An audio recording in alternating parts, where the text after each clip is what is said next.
G'day, folks. It's the coach, and I am so excited to be back live. It's been a while. It's been a couple of weeks since I've done a live show talking Age of Sigmar, and I thought, what better way to kick off the live show than with an absolute legend in our community, somebody who's been playing the gut-busting, dad-bod, Beastclaw raiding. He's just a man who knows everything. It's Haywo Twitch. Good evening. All right, I'll do all the work then. So Haywo Twitch, if you don't know, actually you've kind of dropped the Twitch part, even though your Twitter handle does still have Twitch on it. Yeah, I made clearly you're not Haywo YouTube. Yeah, I made the Twitch handle a long time ago when I was still streaming, but then I decided to start streaming again. So here we are. It all worked out in the end. I stream every Monday 6 p.m. Come as chat the AOS, Lion King one. You know?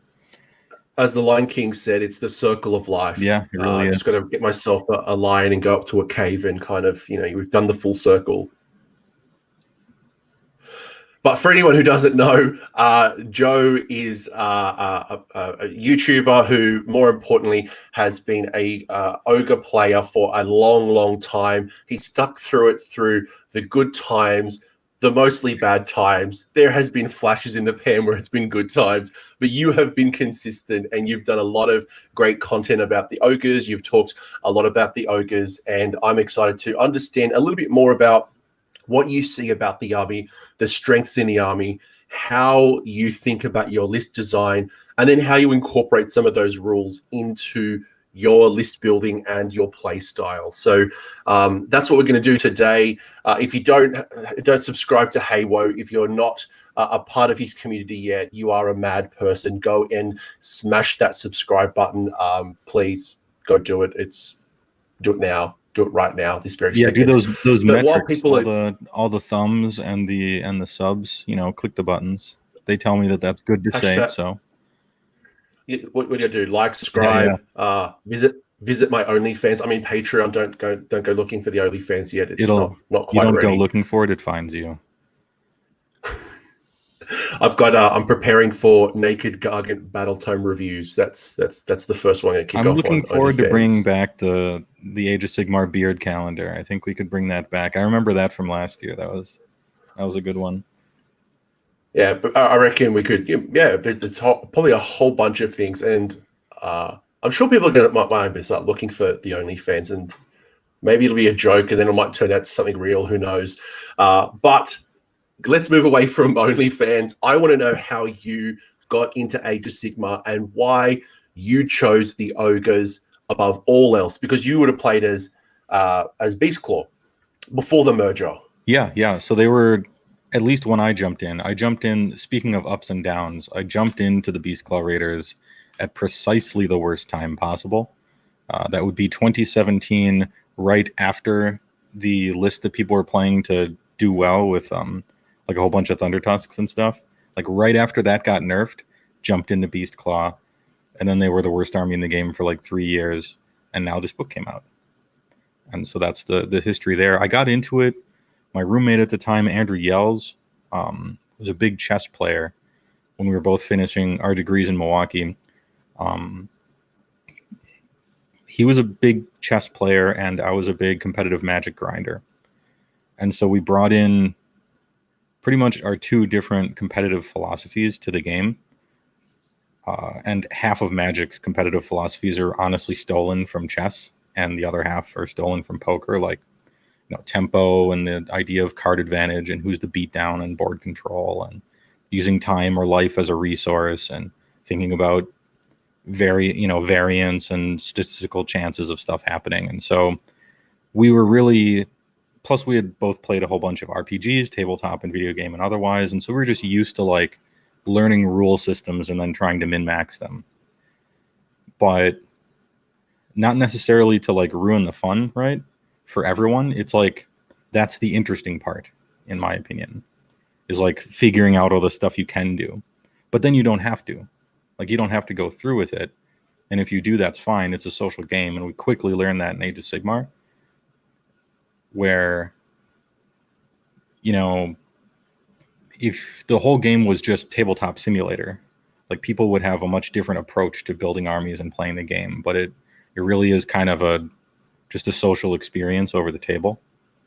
And so we tried to have it both ways. You know how in a D&D group you have, largely speaking, in stereotypes, you have like the munchkin min-maxer guy and then like, you know, the super role player person. Yeah. Well, there's no rule against going omega hard on role playing, but then also just having a really powerful character. And so you try to get your cake and eat it too. This is really deep, by the way. Normally people just say, I walk into Games Workshop and I'd see these models and they're so amazing. But you have just completely, and this is, again, why you'd want to go and subscribe to your channel, is here we are talking about magic and chess and some real deep thinking right now. But please continue. Yeah, and well, I was saying, so in keeping with the theme of wanting cake and eating it too, ogres seemed like a good choice. And what I liked about them approaching the game without having known anything else about it, a few of my friends in high school played Warhammer Fantasy, kinda, but I never found it to, like, the artwork was really cool, and when it came to the game, I'm like, nah, I'm just not interested. And so not knowing too much about anything about AOS coming into it, I'm looking at all the armies, and I'm looking at ogres, and I'm like, usually ogres are like the elite, you know, these guys are huge, one of them can kill 4 people, like, being huge is sweet. But then in Age of Sigmar, everything seems to be over the top. And so not only is this an elite, you know, huge ogre army, but they're all mounted on big thing. And so it's double huge. And that struck my fancy. And the fact that all the models, I didn't have to paint clouds of 30, 60, 120, 160 guys. Didn't want to do that. Didn't want to fiddle with moving them all over the battlefield. Like, I'm able to do that, but when I'm playing, I have this strange thing where, maybe it's not strange, but it might be for me, but like, I don't want to waste my opponent's time. I don't want to be like, not fun to play against in and outside the game. You can't really address it, but this is kind of a drag sort of thing. And I don't want to like take an hour on my turn and then my opponent takes 20 minutes on his turn. And then I take an hour on my turn and my opponent takes 20. You know, I don't want to hog the total amount of time, you know, things are taking. Like, you're a very conscious lover. You're a very like considerate lover. Yeah, I'm a considerate charger. Yeah, in Age of Sigmar. So anyway, that was cool, and I'm like, okay, well, I'm gonna learn to paint because I've never painted a miniatures army before, and it seems like Beastclaw have a lot of different material types.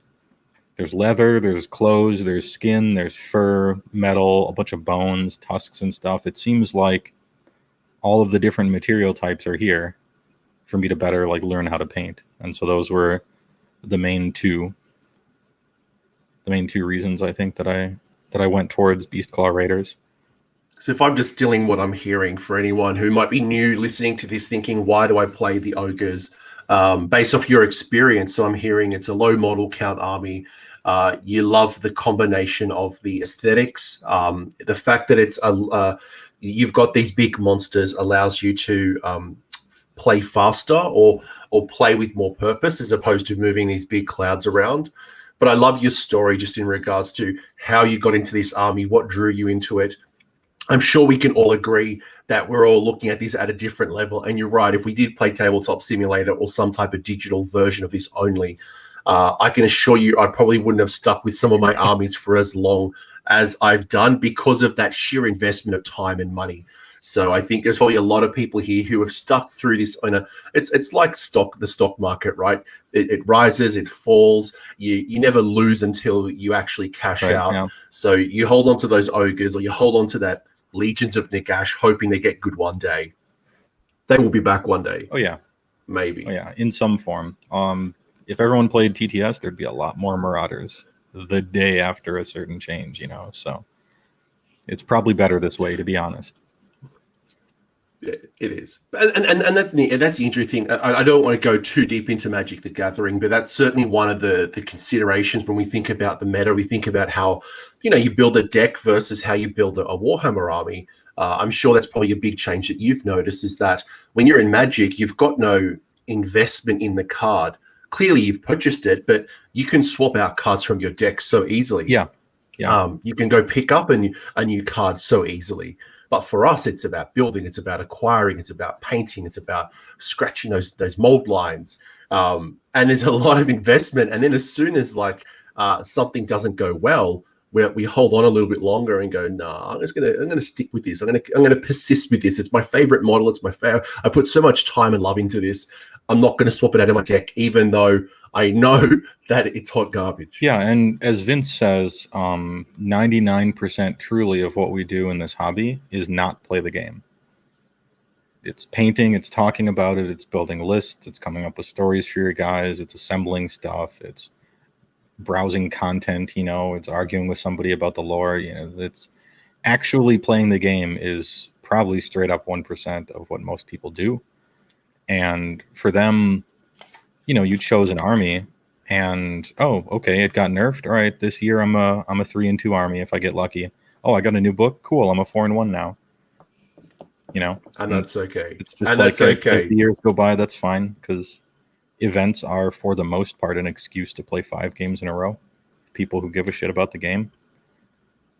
So, yeah, it's pretty good.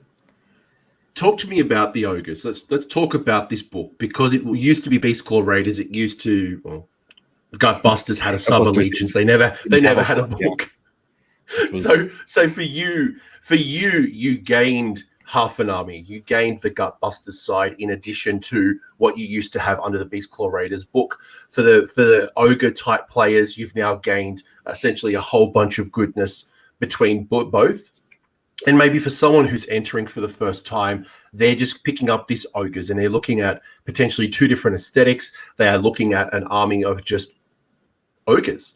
What are the strengths that they can tap into when they're list building? And I know we've got 2 examples of your list that we're going to go through, and you're going to talk about the rules for me a little bit more. But at a very high level, what draws you to an ogre army compared to the other armies in Age of Sigmar? Is it just that it's usually a lower model count? So, I mean, it can be, and it almost always is. But the from a list design and faction, like looking at your battle tome, I consider there's a few different types of battle tomes, and this will be quick. But so here's Cities of Sigmar. That is a style of battle tome where it's very much about 2-card combos. Like you got, here's a unit of dwarves, here's a dwarven hero. The unit of dwarves are good, put the hero there, they're great, okay, just put it in an army, right? And then there's the Sylvaneth style, or sorry, definitely not, the Seraphon style of battle tome, where it's more a choose-your-own-adventure kind of railroad, where at T=0, you're like, I like Saurus Warriors, that's what I want to play. Okay, well then you can, for every choice that you make when you're building an army, you're sort of reinforcing, oh yeah, I definitely do want Saurus Warriors. Time to choose a sub-faction. Okay, I choose the Saurus Warriors one. Okay, here's a battalion. I choose the Saurus Warriors battalion. And so on and so forth. Until you get to an army, and then it's mostly Saurus Warriors, and they've been juiced up by all those choices to be like super good. But unless you go for all of those choices, they're kind of lukewarm. Whereas in Cities, you can just kind of play 2 things and they're really good, and your army is just a bunch of different 2 things. And in Seraphon, it's much more thematic. And so Beastclaw Raiders, Ogor Mawtribes is a little more on the Seraphon side of things. You're not necessarily just like picking and choosing a grab bag of units and then putting a hero next to it, and now they're great, and just sort of tossing it into an army. You're considering one of 3 options, sort of like War Clans thematically, where you're building a Gutbusters army, you're building a mixed army, or you're building a Beastclaw army. And a lot of your choices tend to push you in one of those 3 different directions. As far as the strengths of the battle tome when it comes to, actually doing things on the table, I would say it is 3 things, and it is speed, objectives, and drops. Those are your 3 main pillars of strength in the Mawtribes book in its entirety. Not just your Stonehorn, but mostly your Stonehorn. You're very fast.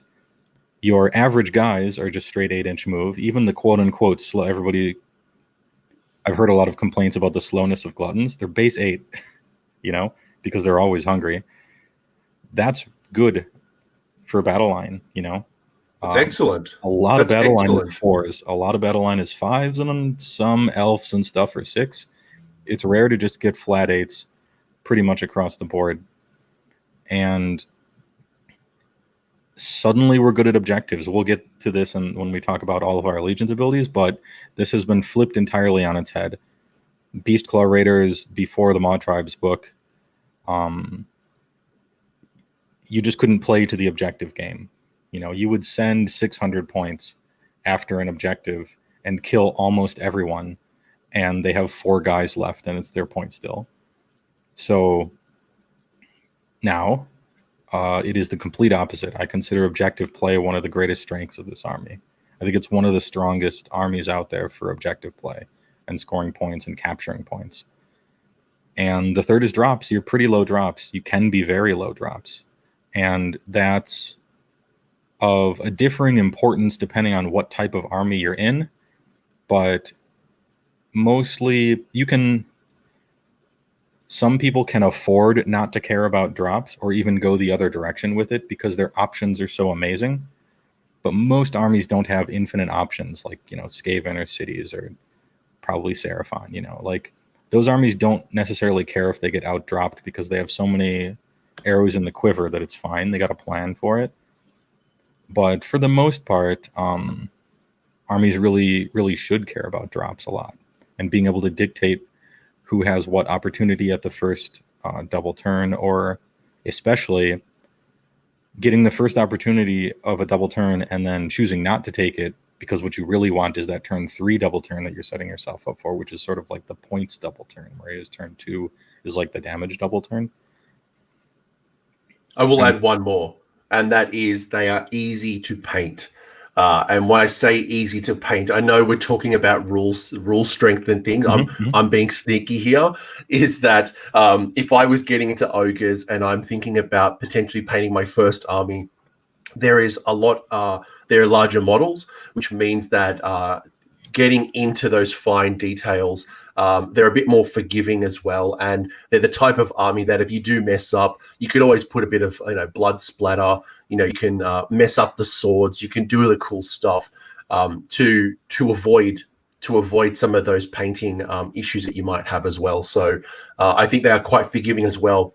Much easier eyes to paint, much easier to details to paint, not too technical compared to some of the other armies that are smaller, finer, have very fine details. Not to say that they're not a painting challenge and you can't do an amazing ogres type army, but they are forgiving as well. So a good army to start with. Yeah, I'll say that a lot of people are scared off maybe by the sheer amount of flesh in an army, especially a more Gutbusters army, but don't be.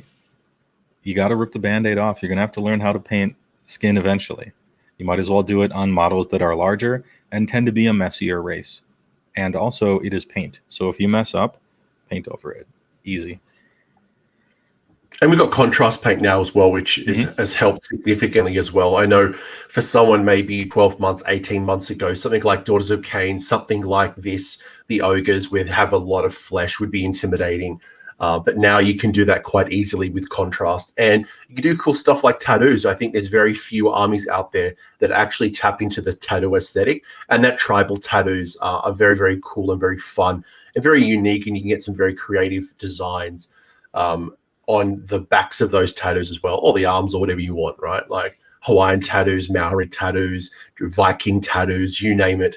The aesthetic is wide open if you want to go into that. Yeah, quite right. I'm noticing in chat they're talking about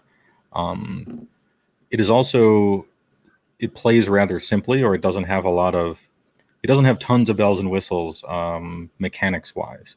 So you're not teleporting once a turn and counting up all your depravity and summoning stuff and figuring out how many spell casts you're doing because that affects this thing you have a lot. You're kind of clearing away all of that and just playing on like pure meat and potatoes, measurements, thinking ahead, planning what happens if a double turn happens or not, counting victory points, and playing tempo game when you need to, and playing capture and hold when you need to, and figuring out the flow of the battlefield. So it's sort of like playing limited.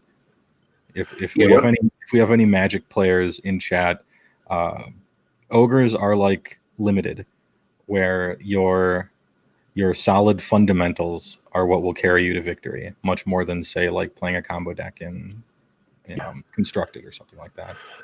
And before we get into the rules, like I'm reflecting on what you say, and I think about my Gits army, another destruction army, and that is the complete opposite, right? Like not only is it small models, very fine details, but also it is more of the combination deck. If I think about my Grots, I think about having a whole bunch of small bodies. I've got to have them wholly within 12 in the hero phase, so that my Spore Splatter Fanatics can give them +1 to hit. But then I've also got my Sneaky Snufflers. They're going to be sacrificed at the start of the movement phase within 12 inches to do this. Then the Loon Boss within 12 has to activate. There's so many combinations that I'm trying to prepare. Then I'm thinking the placement of the Bad Moon. I'm thinking about the Hand of Gork. It's like 100 things I'm thinking about. And I'm probably not focused on the game as much as potentially an Ogre's player. So I think that nice, clean approach to the game, focusing on what's happening in the moment, is a lot easier in an Ogre's army. Not to say it can't be complicated, not to say that it's a simple army, but it allows you to truly focus on what is happening in the moment, which is a great thing to be doing, especially if you're a newer player. Mm-hmm. Yeah, I agree with that. Some people are asking about Noblars as well. What do I think? What do I think of Noblars? Sure. No, I'll bring up the rules and you talk about Noblars while we're at it. I'll even make Yeah, I wanted to touch on a little bit of everything, even though I have you can only choose 2 lists, right? But with a list is also inherently what you didn't pick, and I think that's sometimes even more important than what you did pick and the options you had available. So all right, I'm gonna ask you a bunch of rules. So these are we're now going to work off the allegiance abilities, and I'd love just your perception of what this means, because I can pick up this book and I'm like, right, trampling charge does X, but I guess for me, I don't understand what's the benefit. When I combine it with the different units, how easy it is to set up as a combination. Like, that tabletop experience is probably lacking for someone who picks up this battle tome for the first time. So I'm going to read out a couple of the rules, and I'd love your insights on them. So first off, you've got trampling charge. So after an Ogre or a Rhinox unit has made the charge, you pick one enemy unit within 1 inch of the unit and roll the dice equal to the number of the unmodified charge roll for that charge move. Add 2 if it's an Ogre unit. Basically for every 6, you do a mortal wound. Cool. Okay, so I'm charging in. I'm doing a mortal wound on a 6. Is that all? Is that all it means? So yes and no. To parse through any of the math, just for napkin math, if you're looking for 6s, expect about a D3 mortal wounds. 0 to 3. If you're looking for 4s, because you get that +2 bonus, consider it something like a D6. It's not exactly, but it's good for, just looking at the table like, okay, I'm probably going to do this much, probably going to do that much. The fact that everybody gets this is huge. This is probably, not even probably, it's our second most impactful Allegiance ability next to the ability to capture in the game of Age of Sigmar. So notice that Ogre units of size 8 or more get to add that very important +2 to the roll. You're looking to always find ways of having this work on 4-ups, because I feel that really turns it into a much more of a useful ability instead of like a salt shaker of maybe something happening.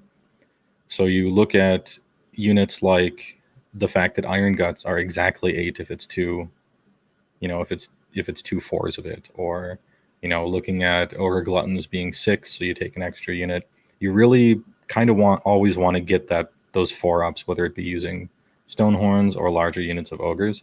The fact that you're doing damage out of sequence is really important as well tactically, very often. So for instance, this is how I would deal with, okay, last year everyone's up in arms about something every year, right, rules wise. And so last year it was the what did they call it? What was the name for it? Are we talking about the activation wars? Do you remember those? Yeah. They always fight last, always fight first. Yeah, you're fighting last because of the Locust, or such and such Fire Slayer unit is always fighting first, or you got the Silver Chalice on a dragon even longer ago, and everyone's or the Bloodthirster, that battalion that made Corn good for a while. How do you deal with that? Well, this is how you deal with that. You, in the charge phase, you just charge and you do a great deal of damage to stuff. Sometimes you charge multiple things into one unit. This charts monsters before they get to fight, which is just huge because charted monsters are so much weaker than full strength ones. This kind of makes up for Glutton's lack of rend in a manner, because even your unit that, oh man, these guys don't have rend, like they suck, but baked in they have these mortal wounds that just happen, which is really useful. And then also, because charging is so important, that's a central strategy in your whole game plan. And I know this sounds basic, but actually you need to really play like that. Always be charging, ABC. That's what you do with, this is a Glengarry Glen Ross, the Ogre edition. Yeah. I was just thinking, like, where is the Hey Woe bracelet? I would buy the always be charging bracelet for missed opportunity against Workshop. Mm-hmm.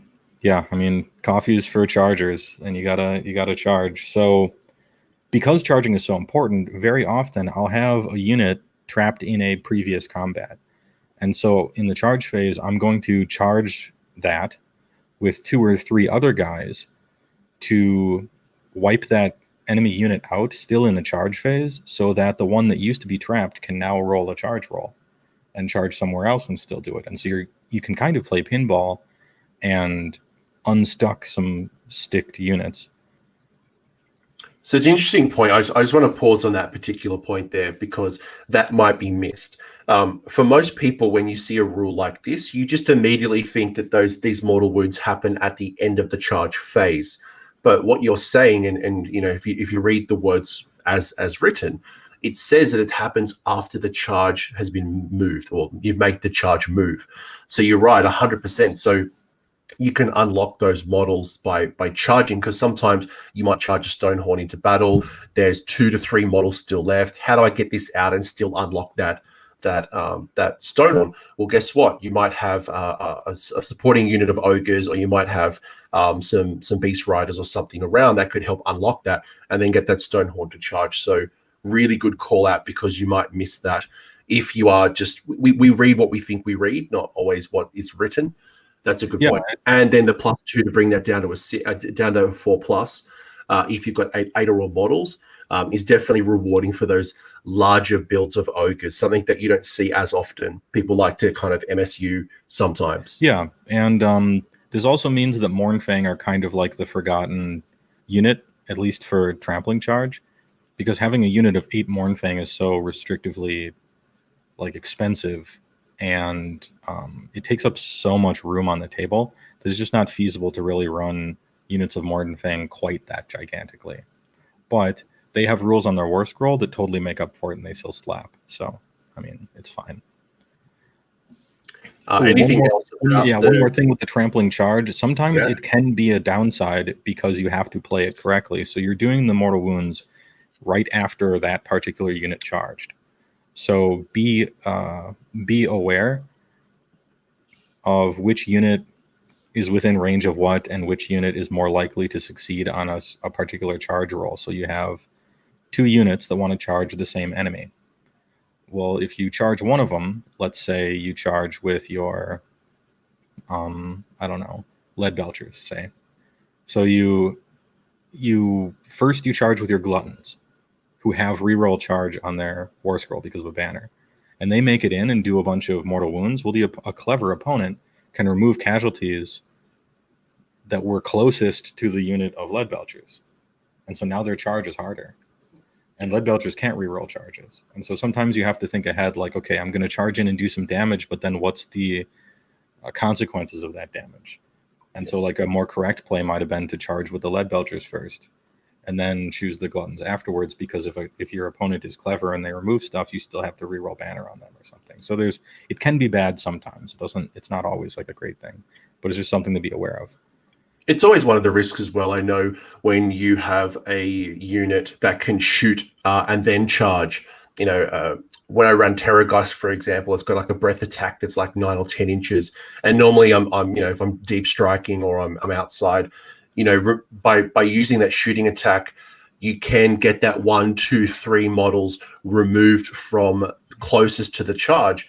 which then makes it harder for you. And sometimes it's that 1 inch or 2 inches that you might fail on that makes the difference between a successful or an unsuccessful. And if it's not a hero, either using a command point or, not having the ability to re-roll. So again, a really good point about thinking ahead, thinking about likelihoods, and maybe sometimes if the model does shoot and it can charge, maybe foregoing the shooting attack in order to guarantee the charge, unless you shoot something over it. Yeah, I've definitely done that with units of Mournfang, and there were one single pistol shot that can do 3 damage if you win the lottery. Sometimes I think I'm thinking of 2 particularly, where I chose not to shoot on purpose because they would have removed 2 models and it would have been an extra. I would have needed a 10-inch charge instead of a 9-inch charge, and I'm like, no, I need to get my guys closer to that objective. So anyway. No, it's a good call out. It's a very good call out, because sometimes it sounds crazy. You're like, why would I not shoot it? It could be 3 damage. Yeah. But actually, that could be the difference between using a command point or failing a charge, and then your whole strategy kind of starts crumbling because you took a chance that you probably shouldn't have. Yeah, I mean, I will admit before anyone that rolling a big charge and piling in and trying to do a bunch of damage to that juicy 30-man blob that they have in the center of the table, boy, would that be fun. But if it's Hearthguard, that's probably just a bad decision. And so, I put in one of my early introduction to AOS videos, dealing damage is fun, but points win games. And when these two butt heads, you should probably choose points. Yeah. Well said. Sometimes, unfortunately, the bloodlust does take over. Hey, if it's a more casual game, go nuts. Rolling dice, doing damage, that's fun. What's wrong with that? The next rule we've got is Grasp of the Everwinter. So at the start of your hero phase, roll 1 dice for each enemy unit within 3 inches of a Beastclaw Raider keyworded unit. If that roll is equal to or less than the number of the current battle round, the unit suffers D3 mortal wounds. So this only affects half the army. Yeah. Similar to how Trampling Charge doesn't work for, say, Icefall Yetis, because they don't have the Ogre keyword. Grasp of the Everwinter doesn't work for, all the Gutbuster stuff. And as well as Fire Wizard, I suppose, because he has, sort of all the worst keywords. But it's not too big of a deal. If I were a Gutbuster player, no sweat off my back. This is really somewhat of a minor ability. The fact that you have to roll under the battle round means that in the first 2 very crucial turns of the game, it's just probably not going to happen. Even turn 3, you're looking for 1 to 3. It's a 50-50 even, and it only works if the combat is still happening from whatever last turn it was after it rolls back around to the hero phase. So if you're still locked in combat with units, I find that to be somewhat rare. For the most part, usually your guys get exploded if their hammers hit them, and you explode the other guys if you get the charge. The one exception to that was Ethereal Frostlord, who just got to pitch a tent and camp out in the woods, looking at the sunset and roasting marshmallows while people completely ineffectually attempted to attack him for the whole game. And I really got to use Grasp of the Everwinter very nicely, and as well as Metal Cruncher, but that stuff's gone for now. The tactical advice for Grasp of the Everwinter, I would just say to Beastclaw players, is try not to forget about this ability, because it's easy to forget about because it kind of never happens, and the roll's unlikely and blah blah blah, but you don't have much going on in the hero phase, so you tend to just skim past it and think about where you're going to move. Try to remember it, I guess. It's nice for unseating stuck monsters. It's just one extra little thing that can unstick you before the charge phase, which is sort of nice. So turn 1, turn 2, statistically, it's unlikely. A bit of maths hammer coming in. It's probably something you can't guarantee. Turn 3, turn 4 is most likely. So you probably want to make sure. Yeah. But I think by that stage as well, you're 100% right, is by turn 1, turn 2, I haven't been rolling these dice. So turn 3, turn 4, when it's the heat of the battle, I'm on a time restriction, potentially at a tournament or my local game store, this might be a rule I skip across. So again, maybe let's get that second Hey Woe bracelet. So we have always be charging. We now have don't forget your Everwinter. Don't forget your rules, however minor they are. I think we need to come up with a better name with that. But either way, like that is potentially an additional D3 damage you could doing against a model within 3 inches of that Beastclaw Raider. However, it's something that you wouldn't build a strategy around, nor would you be looking to guarantee something. It's too fickle, and probably by the time that you need it, it's not going to change the game. It might be nice. It might unlock your models in turn 3, turn 4, and 5, but it's something that's not going to swing the game. Yeah, I got a name for the bracelet. Don't let go of the grasp. Keep it in your mind. There we go. All right. Merch store will be up on Haywo's Twitch's channel straight after this. So we got two bracelets so far. Let's keep it going. We've got the other side, right? Because that's the Beastclaw Raiders side. We've now got the Ogre side. So with Make It Right, Might Makes Right. Jeez. That's a bit of... when determining control of an objective, each ogre, keyword, counts for 2 models instead of 1. And each ogre monster counts for 10 instead of 1. So this is probably what you were talking about earlier in the old book. There was no love for objective play. Now, the game has changed. Yeah, this truly changes the game. For ogres, it like 75%. 70%, 65% changes the game. For Beastclaw, 100% changes the game. Having your 12 gluttons count as 24 is big. But having your Stonehorn count as 10 instead of 1 is just insane. The fact that you can play with a bunch of 14-inch move, hungry monsters that have a command ability that we'll talk about later, that can make sure it's always 14 if you really want, or 12. And just zoom to some objective with 2 of them, and now there are 20 models there, and you steal the point and win the game. It is so frequent. It's very common. I would almost say that I can't just pull a number out because it would be very anecdotal, but a meaningful percentage of my tournament victories happen because I am either retreating or moving or just charging 2 Stonehorns onto some objective, counting as 20 straight away, stealing it from 16 guys and winning the whole game. That maneuver is giant, and Might Makes Right allows that to happen. And one consideration as well is the size of potentially your bases too. So with a Stonehorn, I don't know the exact base size. I'm assuming it's like 120 by 90 or something. Yeah, it's a 120 oval, yeah. That's quite a large space as well. So if you think about putting that on an objective, you can deny an opponent getting, well, in most cases, probably 20-odd models, unless they're probably 25s and things like that. So not only will it count as 20 models, which is just absolutely brilliant for you to play the objective, and you don't have to run big hordes of Noblars if you don't want to, just to try to win a game, but also you can then deny your opponent. And for something like the Lumineth right now, who can kind of push you back a little bit, cool, I still count for 20 models. So that's pretty sexy. Yeah, and it's some of the best surface area to victory points ratio in the game, where you charge some very well bubble wrapped point and then pile in 1.75 inches in a little swivel, and you get a shaving of a Beastclaw model right over the inside the objective zone. 10. Like there's 2 millimeters of the base in there, 10 models. Like that kind of stuff is big as well. Sorry, I should clarify. I said 20. It should be 10. Ogre monsters. Yeah, I was talking about like running 2 of them over there to be 20 and stuff. So you can double and triple up. But yeah, well, even more than I was here. I heard a number. That's why I said, guys, you got to listen to the rules as written. We hear what we want to hear. But no, it's 10 for the ogre monsters. But there are some scenarios, as you know, this is kind of shared around the artifact of power as well. That's an interesting little design. Helps you play the objective as well as the combat game. Ravenous Brutes. If an ogre unit is more than 3 inches from an enemy unit, it is hungry. If the ogre unit is within 3 of an enemy unit, it is eating. So we've got eating or hungry. We've got 2 different things.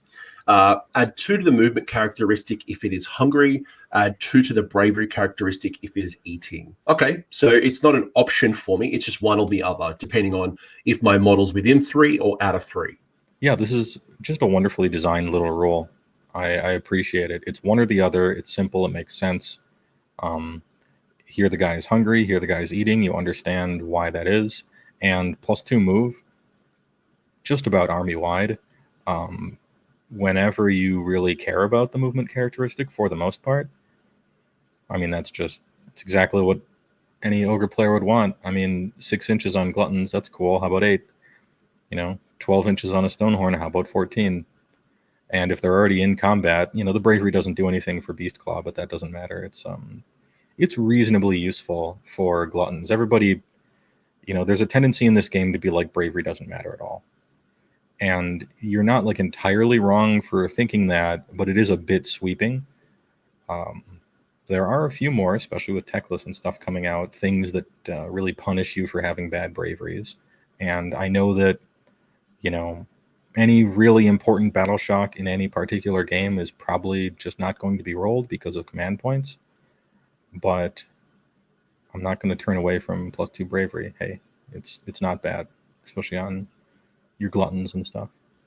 And that's probably one of the biggest risks of the ogre player, right? Is running away because your generic ogre, whether it's an iron gut or whatever it might be, you've got a lot of wounds within each model. So every model that runs away at the end of bravery in battle shock is worth a lot. So by having that +2, that could be the difference of either, again, using a command point or not using a command point.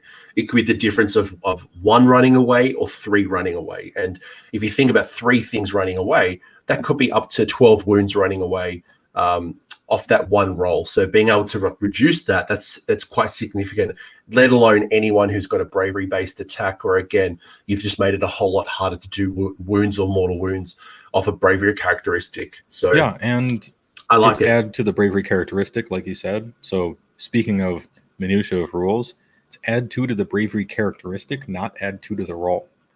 And that's important as well, because adding it to the bravery characteristic is almost always better. So, 100%. And, ogres are like, what are gluttons? 40 points apiece, unless you're getting a massive regiment. If you pass a bravery instead of fail it, every time you do that, you're sort of saving yourself 40 or 80 points throughout the whole course of the game. It could be big. Andrew Yells has told you to do his list, yo. Do my list, he said, bro. Everwinter prayers. So you've also got a series of prayers. So each Beastclaw Raiders priest has 1 Everwinter prayer from the manifestation of the Eternal Snowstorm table. And there's a whole bunch of other stuff there. It's just talking about priest rules, really. They work like priests in the game. If you know how priests work, that's how they work.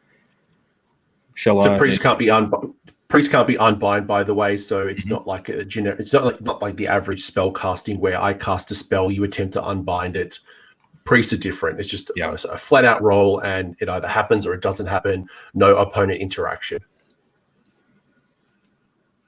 Do you want me to tell you why all the prayers are terrible, or do you just want to move on? Shall we even bother? Or look, if you want to do a Haywo rant and get me all the likes, I'm up for it. But if you just want to share, like, if it means anything or what your thoughts are, again, always appreciated. All right, so elevator pitch. Everwinter prayers. The priest in your army, you have 1 priest model, and it's the Huskguard on Thundertusk, who is you know what? They changed the points on him. He used to be over 300 points, but now he's flat 3. So you have the only priest in your army, 300-point monster, who does approximately 0 damage in melee combat. So he's mainly like an artillery platform priest thing that has charge damage and counts for 10. Their prayers are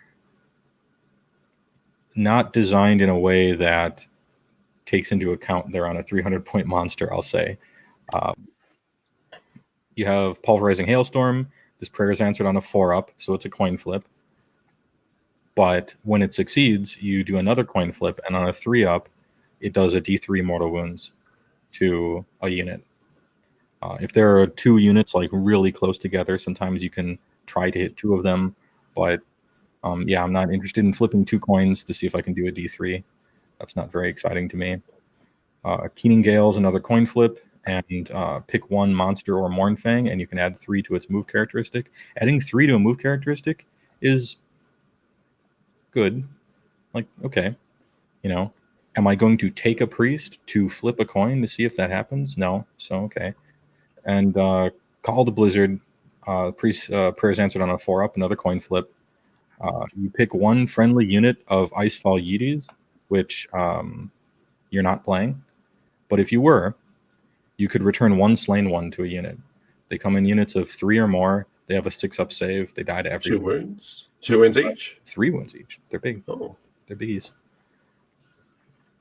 But that was a pretty tame. This is a pretty tame rant, by the way. Yeah, I don't feel really strongly about it. This isn't a rant. I'm just trying to, elevator pitch. Prayers big bad. Prayers are big bad. You don't want. So the summary here is: don't build a strategy around the prayers. It's not like you're going to take you're not going to be the Hello Heart of ogres and buy a whole bunch of priests to be able to out-priest your opponent. No, if you find yourself playing a Thunder Tusk for some reason, and there's like maybe a legitimate reason to do so, the prayers are like something you happen to put on its war scroll, but are still like the 3rd place thing you would use. Sorry, Yetis are 4 wounds each. Pardon me, it's different. So you are bringing 4 wounds back into the unit. Okay. But long story short, prayers, don't build around it. If you happen to have one, awesome. If not, move along. Don't build around it. It's not going to be a crazy synergy.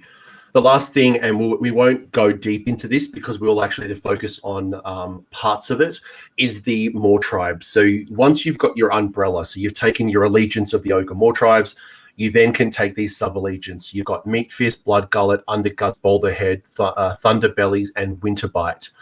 3 for each side. So 3 for the Dead Gut Busters, 3 for the Beastclaw Raiders. Maybe high level, because we won't get into the detail, because we're going to go through some of your list. Are all 6 of them good? No. Are there ones that lean better competitively, or like what's some just general high level stuff about the 6? Okay, so I feel like there's really 2 directions you can be pulled, and the directions don't have to be opposed, but there are 2 things people tend to care about, and that's competitiveness and fun. You don't have to be at odds. They're often not, but those are the 2 directions you tend to have a person caring about something. So Meat Fist Mawtribe is not competitive and not fun. It's terrible. It does nothing. It attempts to give you some glutton powers, but if you want to build a strategy around gluttons, then Blood Gullet Mawtribe is superior to Meat Fist in every way. So it's sort of like Gut Butchers only has 2, because Meat Fist is not a serious option in any capacity. In the lore, it's the most powerful tribe that defeated Boulderhead. Not salty, by the way. Is this like Galmaraz and the one that killed Behemoth? That's like, oh, the Celestin Prime comes down and kills the father of Gargants. Yet you look at the War Scroll of the Prime, and he is not killing 5 grots. Yeah, the father of all behemoths, who, if you looked at him in front of you, you could not see his head and his feet at the same time because he is so huge. Apparently he has 3 wounds. I didn't know that, but thanks. Writers, now I know. So Meat Fist, Yeah, Meat Fist, a big L, you got to hold it. Or you can take Blood Gullet, which is fun. Blood Gullet is big fun size. If you want to do what a lot of this book seems to think you want to do, and it's not wrong, which is I want to play big meat blobs of ogre sumo wrestlers who also powerlift. And I want to pull the slot machine to see what buff randomly lands on them to make them even huger, and then smash something That's Blood Gullet. This is for you. Whether it be Iron Guts or Gluttons or whatever. It's helping you pull the slot machine more on your phone game of buffs that your wizards cast to land on big men to make them hit bigger. And it's super fun. Splatter Cleaver is a hilarious artifact that is both flavorful and pretty good. It hits that perfect halfway point between, because it could be better, but sometimes the best thing is just kind of a number, and there's no like fun lore thing attached to it. It's just like, well, you got to choose the number, and numbers can sometimes be boring. Splatter Cleaver is like the perfect Venn diagram of fun and good, in that whenever you crit, you heal a D3 mortal wounds in a giant AoE around you. So it's like you're hitting the person so hard that they explode into gibs that fly across the concert, and some ogre just grabs the beer and drinks it. Like it's hilarious. So that's Blood Gullet. Your wizards cast more spells. You can pile in easier. You have glutton bonuses. Big fun. Underguts is the other Gutbuster one. And this is the one that if you want your guys to shoot, you take this one.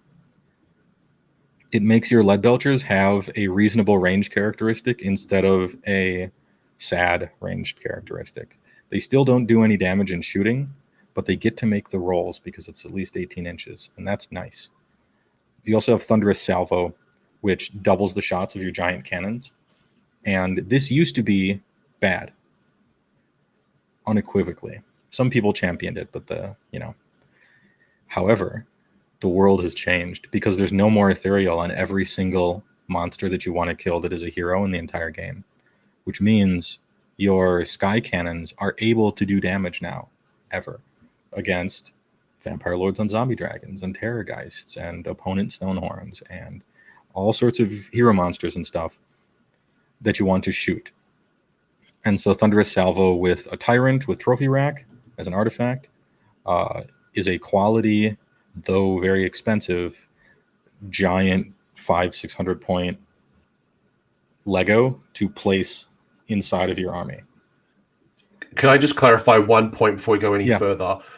For anyone who's quite new to Age of Sigmar or is just kind of getting into it, what Haywa was referring to here is ethereal is still around, but we did have some artifacts, specifically the Ethereal Amulet, which was being taken on majority of heroes. So Vampire Lord on Zombie Dragon, Ethereal Frost Lords, Ethereal Mangler Squigs, Ethereal everything. So basically this was a very common artifact which limited the damage potential because our heroes were just taking it. Under General's Handbook 2020, those artifacts are no longer available. So if you do play against Nighthaunt, you do play against certain army, Ethereal does still exist. It's just that it's not as common as it used to be. It's just in case someone didn't get that and go in. You're not 100% free. Nighthaunt still exists. If you're shooting Bellicor or some random hero that happens to have ethereal, like that exists in the game. But when realm artifacts were around, I could safely say that, what would you say, Coach? Half of every army had a monster that was ethereal, maybe? Yeah, like when I was doing the emerging meta series, like I would say 1 in every 4, 1 in every 3 armies was running Ethereal Amulet. It was just way too good. So very, very few armies, I think, is it Lumineth Realm Lords can still make a model Ethereal. There's a couple of, I think maybe in Allegiance of Nagash, there might be an artifact that can make you ethereal, but I would imagine now that if you went to a tournament, unless you played Nighthaunt, you almost would never fight someone who's found a way to get ethereal. Or maybe Lumineth, but otherwise it's pretty uncommon. Yeah, and there's a lot of like ignore Rend 1 effects in the game, but there are very few ignore Rend 2 effects. And so your big cannons are gonna, to a large degree, kind of ignore that. They're very random, they're doing a d6 damage, so it's wheel and woe the whole time, but you're shooting a lot, and stuff doesn't straight ignore your Rend 2 anymore. So it's like reasonable. Anyway, so that's that. So basically, folks, you have more consistency and more opportunity to do that damage now that ethereal is not as dominant as it used to be. Mm-hmm. Just close that out. What now? Thunderbellies? Next up is Boulderhead, at least as I'm scrolling down. No, how could I miss Boulderhead? Probably because I'm going to be talking about it. All right, let's give it, because we will talk about that one. Talk to me about Thunderbellies.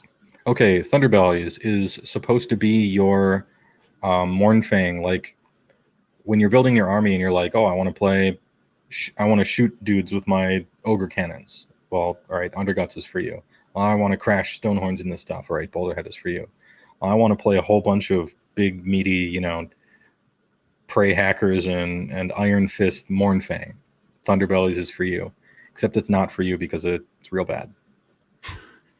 Right, so not Meat Fist, not Thunderbellies. Are they fun to play? Are they, because I guess we've got competitive and we've got fun. Are they fun to play with, or is it just better to put those models into, I don't know, Winterbite? It's just way better to put those models into something else. Like the abilities you get don't really translate to making them that much more interesting on the table. Like Mournfang are cool enough. You can, as long as the Mournfang are just sitting in a Eurobad, they're fun. And doesn't really matter what your subfaction is. If you put it in Thunderbellies, the only thing that you really get from it is run and charge if you happen to be wholly within 12 of an edge of the battlefield, which is very rare. And if you want to set that up from earlier, you're kind of like spending movement to go in a weird place to do it. And Rip and Tear is a decent buff that's attached to a strange requirement that has annoying rules minutia and very often doesn't apply for certain reasons. Like we could get into it in a little tangent, but basically how buffs are like, all right, I want to give these guys +1 to hit, so you spend a command point and give these guys +1 to hit. Well, Rip and Tear is like you're talking to an attorney, and it's like, I want to give these guys reroll wounds. Okay, spend your command point. All right, I did. All right, now let's check to see if any of them are technically wounded. And if it's like 1 wound models, you can't technically be wounded. You're either dead or alive. So it's just like, oh, nope, you can't do that. So that it requires a bunch of jumping through hoops, and your Mournfang are just better used elsewhere as the support for something else that you're supporting. And Shatterstone is like the worst artifact in the whole game. All right, moving on. Winterbite. This one is good. Each subfaction has 2 good subfactions. I'm sorry, each army, or whatever you would call it, technically it's the same army, has 2 good ones. So here's a quality. This one is supposed to be your Yeti and Frost Saber themed subfaction. And it's got abilities that care about Frost Sabers and Yetis and stuff. But nobody ever takes it for that. They take it because you subtract 1 from hit rolls for attacks made with missile weapons that target friendly Winterbite units that are wholly within your territory. Because you don't want to get shot right away. And it's not that shooting is everywhere and then that is the best thing to do, and you constantly get shot off or anything. That's not necessarily the case, but there's the best stuff, and then the stuff that people are building to try to beat the best stuff, and the stuff that people are trying to build to beat the best stuff is almost always shooting. And you don't want to get caught in the crossfire. You just want to drive monster trucks around the table with your head down and steal wins from people on turn 4 by retreating onto an objective and counting as 10. So at a very high level, what I'm hearing is there's a lot of cool different builds using the tribes. If I'm a dad bod, I keep calling them dad bod. They're officially gut busters, but we all know they're the dad bods. Yeah. The gut busters, very much if you want to get the most out of your models, Blood Gullet and Underdogs, they're probably the 2 stronger builds. If you want to, I love that you called them underdogs as a slip of the tongue. It's underguts. It's underguts, but they are the underdogs. That is true. To be brutally honest, my share screen over here is on my tiny laptop screen while I'm like right in front of me. So I'm like, I squint there a little bit. But the underdogs / the undergullet, the guts, are your 2 Gutbuster builds, and then if you're going down the Beastclaw Raiders side, so the monsters and all that good stuff, you're either going Boulderhead or Winterbite. They're your 2 potential builds. Yeah, one correction there. The Winterbite might as well be a Gutbuster subfaction. If you're going Beastclaw Raiders, you just always choose Boulderhead no matter what, like top to bottom. Winterbite is what Gutbusters take to get -1 to hit and then ignore all the other crap. I'll be honest, I've never seen a Winterbite build with the Beastclaw, but Yeah, I have seen some winter bites on the table, so it's a really good call It's out. possible to do. Like, you can play a bunch of Yetis. They're not like terrible. They have a really tricky gameplay, but they don't technically count as ogres, so they don't get a lot of the ogre rules, and they die very quickly. So you're going in for that -1 to hit, really, in shooting. You're going for that, yeah. In Winterbite, you're going in for Ghosts of the Blizzard and Frostfang because it's fun. It's like 75% fun, 25% good. Because your leader has this sword that on a 5-up every turn doubles in size until he's running around like in an anime or something, and his sword is just like 20 feet long. Because every turn on a 5-up, you add 1 to the damage inflicted by that weapon for the rest of the game. And so if you get stupendously lucky, you just have like guts running around like from, Berserk or something, and it's hilarious.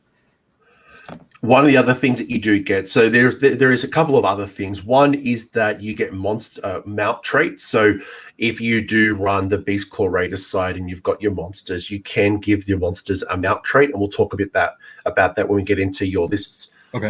But one other thing that you do get is this Maw Pot. So the Maw Pot gives you a whole bunch of abilities, right? It's a terrain piece. You're going to be putting it down. When do you put it down? Do you put it down after the sides are determined? Yeah. Before deployment? Mm-hmm. Yeah. I guess really high level, because it's not that complicated, the Maw Pot. A couple of questions really is, how useful is the Maw Pot? Is the Maw Pot useful for the Beastclaw Raiders side and the Gutbuster side? I keep immediately going to say Dad Bod. I know it's going to trigger somebody eventually in the comments. But is it useful for both sides of the fence? No. Would you build around it? What's that? What are your kind of thoughts around the Maw Pot? You wouldn't build around it, I don't think, and it's not useful for both sides. On the Gutbuster side, you often play wizards, and they are trying to roll natural 7s, and that sucks. So if you're standing next to the Great Maw Pot, you get +1 to cast. I mean, that's great, right? Except your game plan is always to start here and then move forward. So after that initial turn 1 cast, unfortunately you have to move away from your thing that makes your casting good, except for your one anvil that's just sitting there, But then you have this giant anvil plus a 140-point wizard that's just chilling on an objective. And in ogres specifically, I don't know if you're really trying to do that unless you're trying to bait your opponent into going for it or whatever. But then you have Battle Broth, which is it's a big old AoE heal, 36-inch Holy Within, D3. It starts the battle full, and when you use it once, it is empty. You can only eat everything, which honestly makes sense. They're ogres. You're not going to sip, There's no entrees here with the Great Maw Pot. They're chugging. And you can't build around it because the mechanic to refill it has nothing to do with how you build your army or even how you play. If an enemy model happens to die within 6 of it, it's full again. But your opponent knows that, so even if he's fighting near it, which he usually just wouldn't choose to, you can still take casualties off farther away than 6, from the back of the unit, and so it very rarely gets filled back up again. It's like a one-time D3 heal for your. On the off chance you get alpha striked by turn 1, someone's in your face, or someone teleports into your back line and goes for an objective. Again, it's inconsistent refill. So really think about it as a once per battle. Yeah, I would very much think of it as a once per battle heal. And even in the case of an alpha strike where they're coming immediately in, it would be full then because you wouldn't have healed yet. Yeah. So, I guess what I'm saying is don't build around it. It's not like you're going to be constantly refilling it. It's a very unlikely situation for it to happen. One call out I'll probably make here, and I'd love your thoughts to think if you think this is viable or not. But I see a lot of wizard ogre players taking the Balewind Vortex in combination with the Maw Pot to extend the range of their spells while keeping them in range of the Maw Pot. Yeah, do you 100%. Think it's worth it? Or if I were playing wizards in an ogre, if I was playing wizards in a Gutbuster army, I'd go Balewind 100%. Yeah. Just got to find one model if you don't already own it. Yeah, thing is looking rough to get. Actually, I see it in real stores, but it's hard to find it on their web store, right? So it is super tough. What is also super tough is your first list. That's a nice little segue. How good is that? Hey, this is it's like I'm a professional content creator now. So the first list we're going to go through is Boulderhead, and that's part of the reason why we kind of skipped over Boulderhead when we were talking about it, because we're actually going to deep dive into this particular list, and then we have a bonus list to talk about. So Boulderhead is going to give you a whole bunch of things. By the way, if you go with Ogor Mawtribes, this is an optional thing. So some armies force you into a sub-allegiance. So Cities of Sigmar, for example, I must choose one of the cities. While in the Ogres, I don't have to choose it. So if I want to custom build my artifact, my command trait, and all that stuff, I don't have to. But in this case, where the first list you're going to go with is Boulderhead. Blood Gullet. Are we Boulderhead or Gubbler? It's Boulderhead, yeah. The first one. I was on. I'm looking at the wrong. I've got my book in front of me as well, and I pulled up the wrong book. So what do you get? I'm all over the shop. It's early morning, folks. Fine. Please forgive me. So what are you going to get by going Boulderhead? So first things first, the ability you get is going to add +1 to the wound characteristic of friendly Boulderhead monsters. In addition, Boulderhead heroes on Stonehorns or Thunder Tusks, instead of 1, can be given a mount trait. Yeah, normally how it works... Is that good? Normally how it works is it's just like artifacts. You get 1 mount trait for your army, but then if for every battalion you take, not only do you get an extra artifact, but you get an extra mount trait that something could have. However, in Boulderhead, everybody can have mount traits. It's fine, which is nice. As it happens, the way you end up building most of your lists, that doesn't do anything because you're almost always taking a battalion and 2 heroes and stuff, but it's nice. The adding 1 wounds to all of your monsters is middling okay, because the damage table cares about how many wounds you've taken and not like a specific wound number, current. The extra 1 wound isn't going to like make it harder to chart your guys necessarily, but hey, I'm not complaining about +5 wounds, +4 wounds, in your army with a bunch of monsters. So, and it could be that good. 1 extra wound that keeps that Stonehorn alive, and then you trigger your Morpot to heal it up, and it could be the difference maker. One is nice. Yeah, obviously, you want more. If you leave a Stonehorn on 1 wound, you still have 10 capturing bodies next to that objective. That's huge, So hey, take it where you can get it. So I'm hearing already that this is starting to push us towards a monster, potentially a monster hero route. Obviously, don't have to do a whole army of it, but we're starting to get rewarded here. Mm-hmm. The next thing you get is your Deadly Hail. So add 1 to the prayer roll of Pulverizing Hailstorm when the Boulderhead Priest is chanting that prayer. So that is a 4 to a 3. Yep. And so now it works on a 3. It's pure happenstance that it like happens to do this. But that's something. It's sort of whatever. Yeah. It's a nice to have. Yeah. It's like an accidental 1% improvement on the strength of the army. But hey, I'll take it. Your Thunder Tusk can cast this pray this prayer. Is that right? Yeah, in addition to whatever War Scroll prayer they happen to have. Yeah. Yeah, so there is a combination here where if you did take a Boulderhead monster, which happens to be the Thunder Tusk, it also could get this prayer as well. So yeah, and it's the best prayer, no question, out of all 3 of them. So getting it from a 4 to 3 is quite useful. It's not as consistent as a 2, but with no damage coming back to you, which is what some priests happen if they fail that roll. That's not bad. Yeah, and I mean, we're not hurt by failing our prayers, but because Khorne is an angry god, and the Great Maw is forgiving. But dig deep where your heels is our command ability, and I've been sort of underselling the last 2, but that's because this command ability slurps up all the enjoyment juice almost in this whole subfaction. Dig deep your heels. So you can use this command ability at the start of any phase. Oh, that's pretty sexy. Yes, at the start of any phase. So it could be hero, could be movement, it could be shooting, it could be bravery, battle shock, any phase. If you do so, pick one friendly boulderhead hero that has a mount. Until the end of that phase, use the top row of that unit's damage table, regardless of how many wounds it has suffered. Yeah. Okay. This once again changes the game, because so it's any phase. Obviously, you think immediately, oh, combat. Now, my Frostsword on Stonehorn that has 2 wounds left is just fighting at full power, and he gets to blast someone, and that's great. The obvious thing is the great thing. That's very good. However, there's an alternative use that I use probably equally as often, and that is in the movement phase.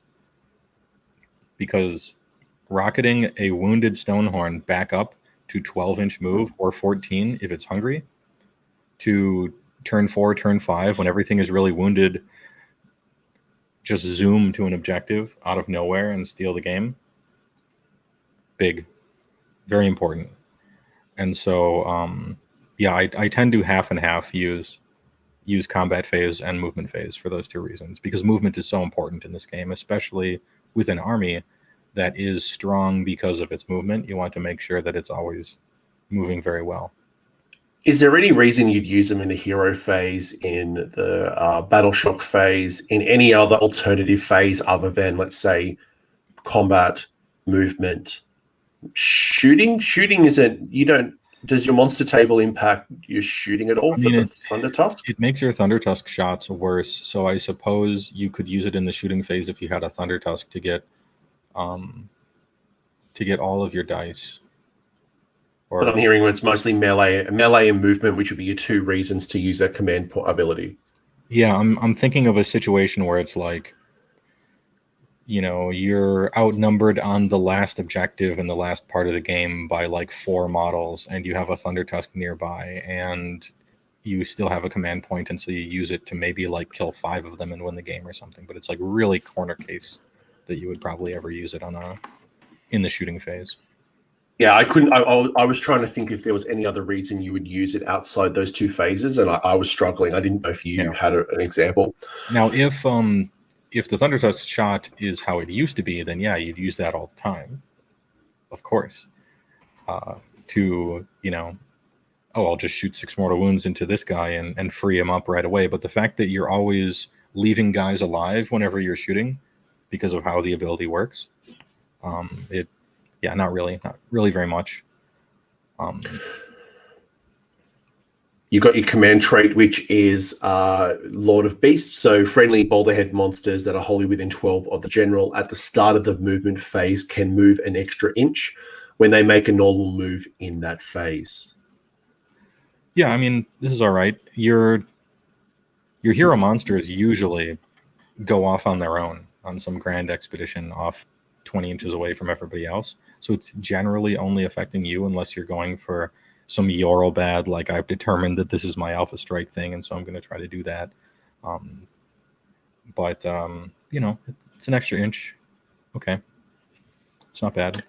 It could be the difference between getting a charge off and not getting a charge off, or even being in charge range. So it's not too bad.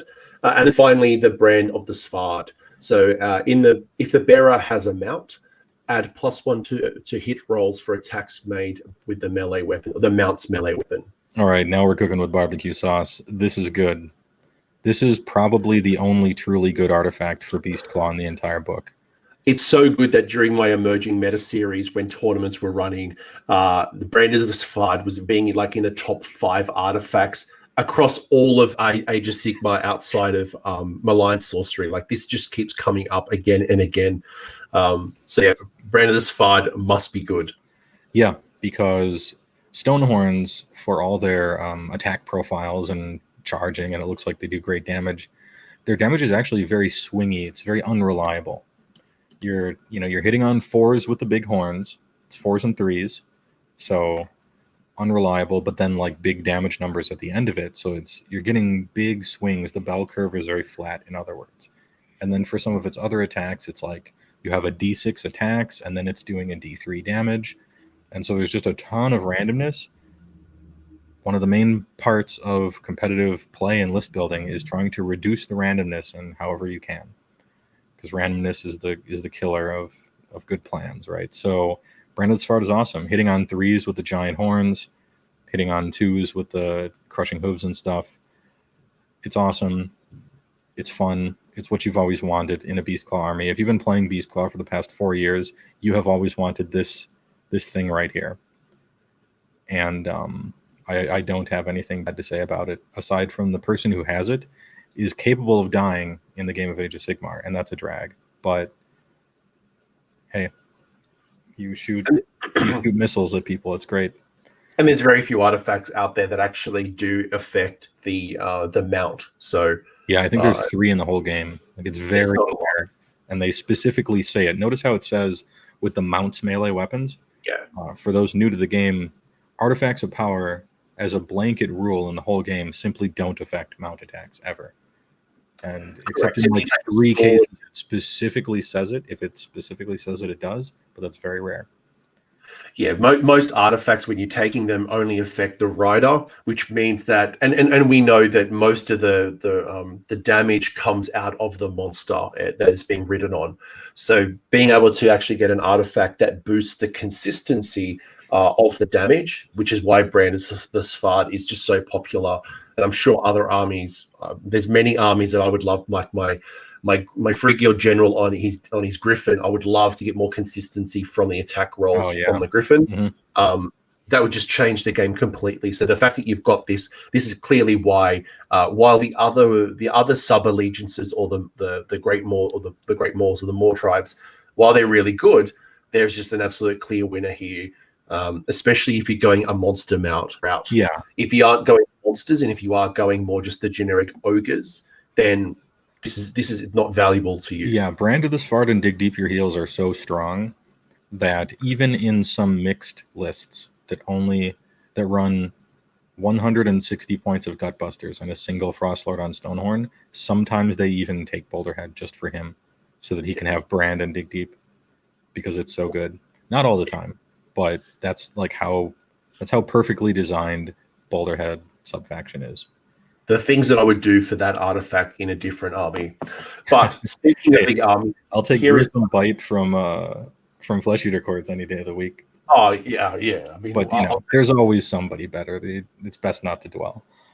You can't get everything for everyone. Yeah, but it's very thematic, which is what I really like about these builds, is that it does reward you for the things that you want to take. Mm-hmm. So putting it all into practice, I guess, is this Boulderhead list. So I'm going to read it out, and especially for the podcast listeners who might not be able to see this, I'll read it out, and you tell me why you chose it, what does it all mean, and and it might be worth calling out here, team, that this is one list. This is not the silver bullet. This is not the hey whoa 5-0 list that you're going to take to your next tournament and you're going to crush your enemies and drink from their skull. It's not that type of list, but rather it's putting the theory into practice. If you really like your Thunder Tusks and you want to take 2 Thunder Tusks or you want to take 2 Stonehorns, you do you. This is just merely an example. Yeah, I'm glad you mentioned that in the outset, because I was going to as well. I've thrown you some curveballs here with this list, mostly so that I could talk about the options you could have here. But this is a very reasonably competitive army in Beastclaw, and you can hot swap out several components of it to your liking. And with the Gargants coming very soon, you may want to put a Mega Gargant in this list instead. So there's no may about it. I can't wait to see what that looks like. So let's start from the top. You're Ogor Mawtribes, you're coming from the realm of Shimon, and you are Boulderhead. You've got 2 leaders. We've got a Huskguard on Stonehorn and a Huskguard on Thunder Tusk. See how I tricked you guys? I was saying Thunder Tusks are bad the entire show, and then I put one in the list. This is why you watch the whole show. This is the Vince Russo Swift. It's like you just like change of pitch. Yeah, suddenly that fastball's coming in at 65. Huskguard on Stonehorn is the general, comes with the Lord of Beasts, has a Blood Vulture. The artifact is Brand of the Svard, and the mount trait as Metal Cruncher. The other hero is the Huskguard on Thunder Tusk, it also has a blood vulture. The artifact is the plate of perfect protection. Nothing drives a content creator insane like peas. The pop, and you've just done plate of the perfect perfection. And then the prayer is pulverizing hailstorm. You've also got the mount trait of Rim Frost Hide. So, stuff from the top. Why is the Stonehorn the general? Talk to me about Metal Cruncher. Talk to me about why you chose what you chose. Oh, so there's a little bit on the end there. There is a Eurobad battalion. Oh, yeah. Okay. And you've got Eurobad. And just if you're wondering as well, okay, we've got two Mournfang packs, two Mournfang pack. We've got the two Stonehorn Beast Riders, Stonehorn Beast Rider, Stonehorn Beast Rider, Stonehorn Beast Rider. Okay, that's the list in itself. Yeah, and so why is the Huskard the general? Because I wanted to give him Lord of Beasts. Why are we playing a Huskard on Stonehorn at all, and not a Frostlord on Stonehorn? In fact, I don't see a Frostlord on Stonehorn anywhere on this list, and everyone says it's the best model in the entire book. So why aren't I playing with one? Because can't fit it in 2K.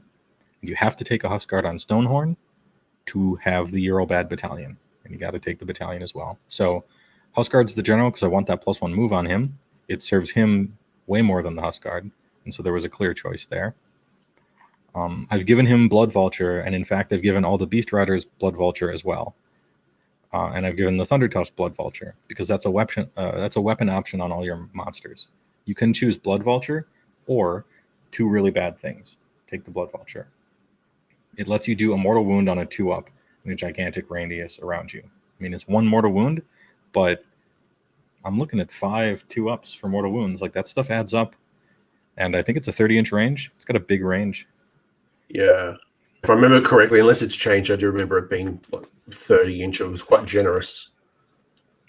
One of the few ways you used to be able to snipe wizards before the dispel kind of moved from 18 to 30. Mm-hmm.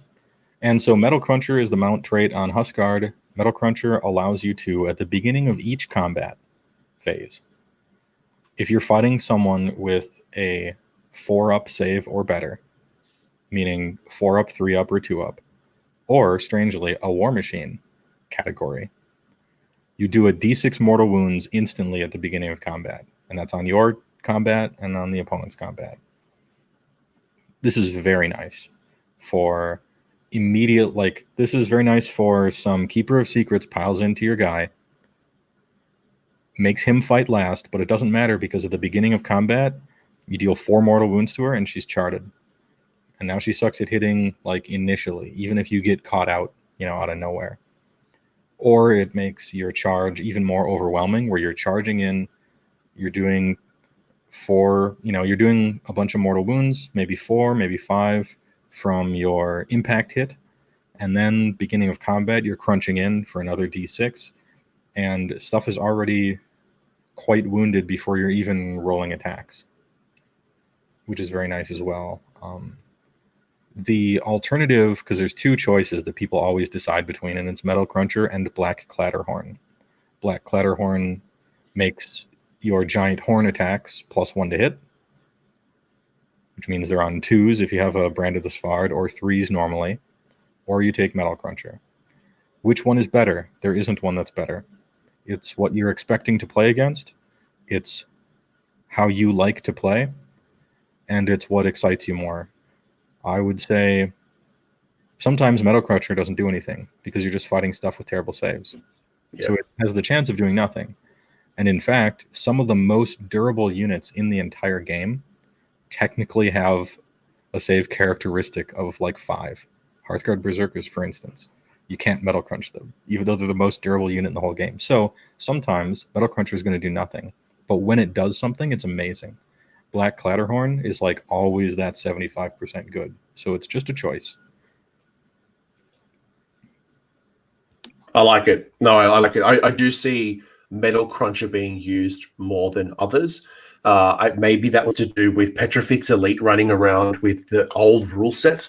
Now that that's kind of changed, will that change the popularity of Metal Cruncher? Will it go somewhere else? But I think you've made a really good point around, the Black Clatterhorn versus the Metal Cruncher. and what might drive your decision. So I think that's the key, right? Like there is no one best approach to it's just going to be the meta, what you're expected to play against, and your play style as well. I know when I've played up against a whole bunch of ogre lists, they have really been built around a turn one. They're going to take first turn. They're going to charge me before I get any of my boosts up or any defense. I probably got limited command points up my sleeve at the time, and they're going to pin me in my zone. If that's your style, then clearly there's one particular build. But if that's not your style, find what works for you. Yeah, that happens not to be my style in the game itself, nor in Beastclaw Raiders specifically. I tend to not build towards going for the big alpha immediately, like choosing a Yorobad so you get an extra D6 movement right away, and just sort of throwing everything over there and trying to alpha pin them. I tend to spread out more, try to stay far away for ranges, and try to just make sure that I'm lining up all the best charges and keeping their objectives. There's definitely different ways you can play even the same list for the most part in Beastclaw, and it's probably just a personality thing. And this is a 2-drop list, right? Because your Earl Bag takes... Yeah, your Earl Bag includes your Stonehorn, includes your 2 Mournfang pack. It includes your 3 Beast Riders, your Stonehorn Beast Riders, and it gives you the unmodified hit rolls for the attacks made by the melee weapons used from the battalion. If there are 6, the attack inflicts 1 mortal wound on the target in addition to the normal damage. So the fact that basically everything here is doing an additional mortal wound on a 6 to hit, other than the Thunder Tusk, is pretty sexy, and it's a 2-drop, so you get to dictate the way the battle starts. Yeah, I'm trying to gain a lot of residual power from a list like this. So, for instance, I'm 1940 in my points, which means I'm almost always going to get the Triumph, and the Triumph is huge, I would say, for Beastclaw specifically. Triumphs are very powerful. You don't need a hero next to anything. You just choose a unit on the entire table, and you choose a phase even to use it in, and you're just Dane from above, rerolling all saves on that guy. Because very few people build around the Triumph, and the trap here is that I've got 1940. That is normally quite a generous endless spell. That for 60 points, I could get a lot of different endless spells on the table and get myself to the 2K. Well, yeah, I could do that as well. I could extra command point. So, I'm really impressed that you even called out that you're playing for the Triumph here, because I can't imagine a time where you won't get the Triumph here. I almost feel like you've almost guaranteed this. You very rarely just see a list at 1920, 1910. Yeah, especially now with everybody's got wizards for the most part. There's so many endless spells people could be playing. You can buy an extra command point. 1940 is just a number that you're simply just always going to have the Triumph for. And for this army specifically, I would say, not this list specifically, but like this army, the Triumph is huge for you. Rerolling hits is giant. Rerolling wounds is clearly the worst one, but it's still very good for consistency. A lot of your stuff is wounding on 3s. And rerolling saves is, of course, amazing as well, especially on 4-up monsters with a 5-up after save that you just don't want to leave the table. And so, and for anyone who doesn't know what Triumph is a optional thing that happens before the game commences. You look at the 2 different lists. If somebody is got less points than the other, they roll on a table. So you can't guarantee yourself one particular Triumph. You roll on a table and use that once per game ability. So by having less points on the table, you can always guarantee that you'll win the roll-off, but then it's about getting the roll. But most of them are pretty useful, especially in this type of build. Yeah, and on top of that, where were we? Oh yeah, next up, should I talk about Stonehorns? Are we like talking about their war scrolls, or can people kind of look at their war scrolls? I mean, obviously, with the Earlbad, you've got to take the Huskguard on Stonehorn, so you can't take any other builds. You've got to have that for the battalion. Mm-hmm. Is there any particular reason you got the loadout, and maybe more importantly as well, why would you not go a second Huskguard? You've got the points for it. Why wouldn't you go a second Huskguard on Stonehorn as opposed to the Thunder Tusk? That I'm really curious about the Thunder Tusk in this list. I think it's about an even trade for the most part. It's not that Huskard on Thundertusk is good. I've played with it a little bit. I've seen Doom playing with one a little bit. After the points reduction, I would never call them good, but I think they're a side grade from your second Huskard on Stonehorn, if you can't afford a Frostlord instead somewhere else in the list. That causes you to play in a slightly different way that may or may not be better. But it's upping your diversity a tad, and I don't think it's necessarily hurting you. So what am I talking about playing differently? What I mean is, so if you have a Huskard on Stonehorn, the guy on top does nothing. Like, he's punching and kicking, literally, that's what it's called, for no damage.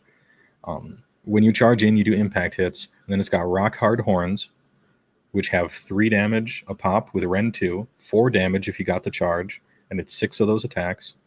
They're hitting on 4s and 3s. Sometimes it's 3s and 3s if you're on Brand of the Svart or whatever. And then a bunch of crushing hooves. So you have impact hits, you have move 12, move 14 if you're hungry. You do great damage on the charge, and you have Stone Skeleton, which makes it like worth playing, right? So Line Breakers is a command ability that the Huskard on Stonehorn have. You can use this command ability at the start of the combat phase. If you do so, pick one friendly Mournfang pack that is wholly within 12.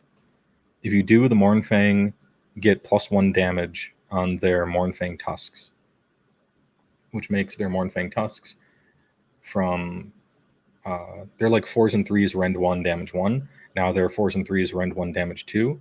If Mournfang got the charge, it's also +1 damage. So now it's 4s and 3s, rend 1, damage 3, and it's 4 attacks a model. I'm not doing it in this list, but if you wanted to play with more Mournfang and kind of have them be a little helper unit near your Huskard, you can line up big boy damage, actually, with Mournfang. And most people tend to think the Mournfang themselves are kind of lackluster. But I think I saw somebody just did very well with a unit of 6 Mournfang, I believe, in a list not last week, maybe 2 weeks ago. If you line up the wholly within 12, which can be a little tricky on the charge with bigger units of Mournfang, like they can slap. It's hilarious. But anyway, so you could also go with a Huskard on Thundertusk. And the reason I put that guy in here was to add more of a ranged component to the army that can free those units during the shooting phase, like helping free someone who's trapped in combat. Because getting trapped in combat is the way Boulderhead loses the game. So one of your main weaknesses are blobs of tar that once they've surrounded you, the guy is just kind of stuck there for the rest of the game and dies. Like, don't get yourself surrounded. And Huskard also has buffs to hand out, which they have War Scroll prayers. So one of the prayer is heal D3 wounds, which used to be the thing that everyone, hyper cared about. And it's sort of used to be people used to take Huskards as the healing and the snowball. Yeah, they were the two the people big things. If the more Thundertusks you have, the easier the prayer is to pray. So people would play like 4 Huskards on Thundertusk and just heal each other up every turn, and people didn't like that. But they also have Winter Strength, which you can add 1 to wound rolls for attacks made by a friendly PCR unit. So that's their other prayer on the War Scroll. And adding 1 to wound rolls means you're wounding on 2s, which is everything, because almost all of your guys wound on 3s with almost everything they do in the army. And that buff, plus the added ability to free guys from combat. So consider, here's a Thundertusk. He shoots his Frost-Wreathed Ice and does a few mortal wounds to something, and then charges in and does impact hits. It's just that much more of a way to free stuck-in units. And a Huskard can do that, but he doesn't have a buff, and he's not going to Frost-Wreath Ice stuff. However, he's faster, and he does damage in melee instead of 0 damage in melee. So as you can see, it's a side grade, depending on how you like to play. Or maybe instead of using 5 of the same copy-pasted guy, you play 1 that's different. Because, hobby matters too. I have cool looking Thunder Tusks and I want to play with them, damn it. So I think you've also made a really good point as well. And, I think some comments in the chat around, list diversity and, talking about, the optimization of builds and, talking about the combination of your gut busters and your beast claw, or, I see people doubling down on stone horns, or, what does a Thunder Tusk bring to the table? And by no means am I here to say that Thunder Tusks are inferior. They just bring something different to the table. And if you want to have this turn one charging, everyone's going to hit as quick as possible, and you'll kind of do this one kind of battle plan, do Stonehorns. But if you're looking for some diversity, if you're looking for some different tools in your toolbox and sacrificing that one particular build, this is where that Thunder Tusk comes into play. And I think this is, again, where each player can manipulate this to the best of their ability. If they want to drop some of the Mournfang pack, or drop some of the Beast Riders, get themselves an Icebrow Hunter as well as some Frost Sabers, and get some sideboard shenanigans again to bring some diversity to the list, absolutely do what you need to do. This is no silver bullet list. Yeah, I made this list to be able to use it as a talking point for all the different options you have. Even if the lists end up pretty similar looking, like the choices you're making really change how you play. And to be clear, at least in my opinion, Thunder Tusks are like vastly inferior to Stonehorn just across the board. However, it's not like stupid to use one if you're already playing a bunch of Stonehorns, that it can help, because it's a helper for your Stonehorns. If you're the kind of army that likes to chill in a position on the battlefield where you kind of have your Stonehorns out there and your Huskguard on Thunder Tusk is kind of maneuvering around in the mid zone, kind of reasonably safe and just sort of supporting your other things. But as a general supporting unit, it needs stuff there to support. So you're going to be running a bunch of Stonehorns and then choosing a Thunder Tusk to help them, rather than like running. I suppose technically you could play like 7 Thunder Tusks in a Torbad list or something like that, but nobody's tried it. Some hero out there might have to, but that's definitely neither here nor there. It's got an artifact called Plate of Perfect Protection, which you might not have heard of, viewers, because it's one of the New Realm artifacts that everybody says are 100% useless. And they're mostly right. However, this one is the closest you're going to get to an Ethereal Amulet. Yeah. It's the closest you're going to get. It reduces... Well, actually, it doesn't reduce. It considers Rend 1 specifically as no Rend.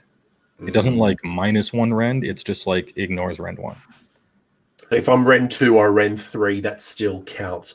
But if I'm a Rend 1 attacking the Huskguard, the Huskguard on Thunder Tusk, I don't apply that -1 modifier, but -2, -3 still applies, and it doesn't bring a -2 down to a -1. It's just I ignore the -1 characteristic. Yeah, and that's pretty nice because they're naturally -1 to get hit in melee.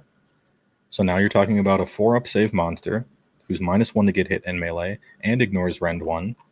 You're starting to get reasonably durable, even though you don't have the 5-up after save that all the Stonehorns have. But then I gave it the mount trait. Oh, I should talk about the alternative to Plate of Perfect Protection. If you want a defensive artifact for your Beastclaw army, the 2 choices that you have are Plate of Perfect Perfection or Alvergir Rune tokens. And this is a choice between, this is risk and reward. Alvergir Rune tokens are once a game. You choose when to use them. And until your next hero phase, you can reroll all saves with that thing that has it.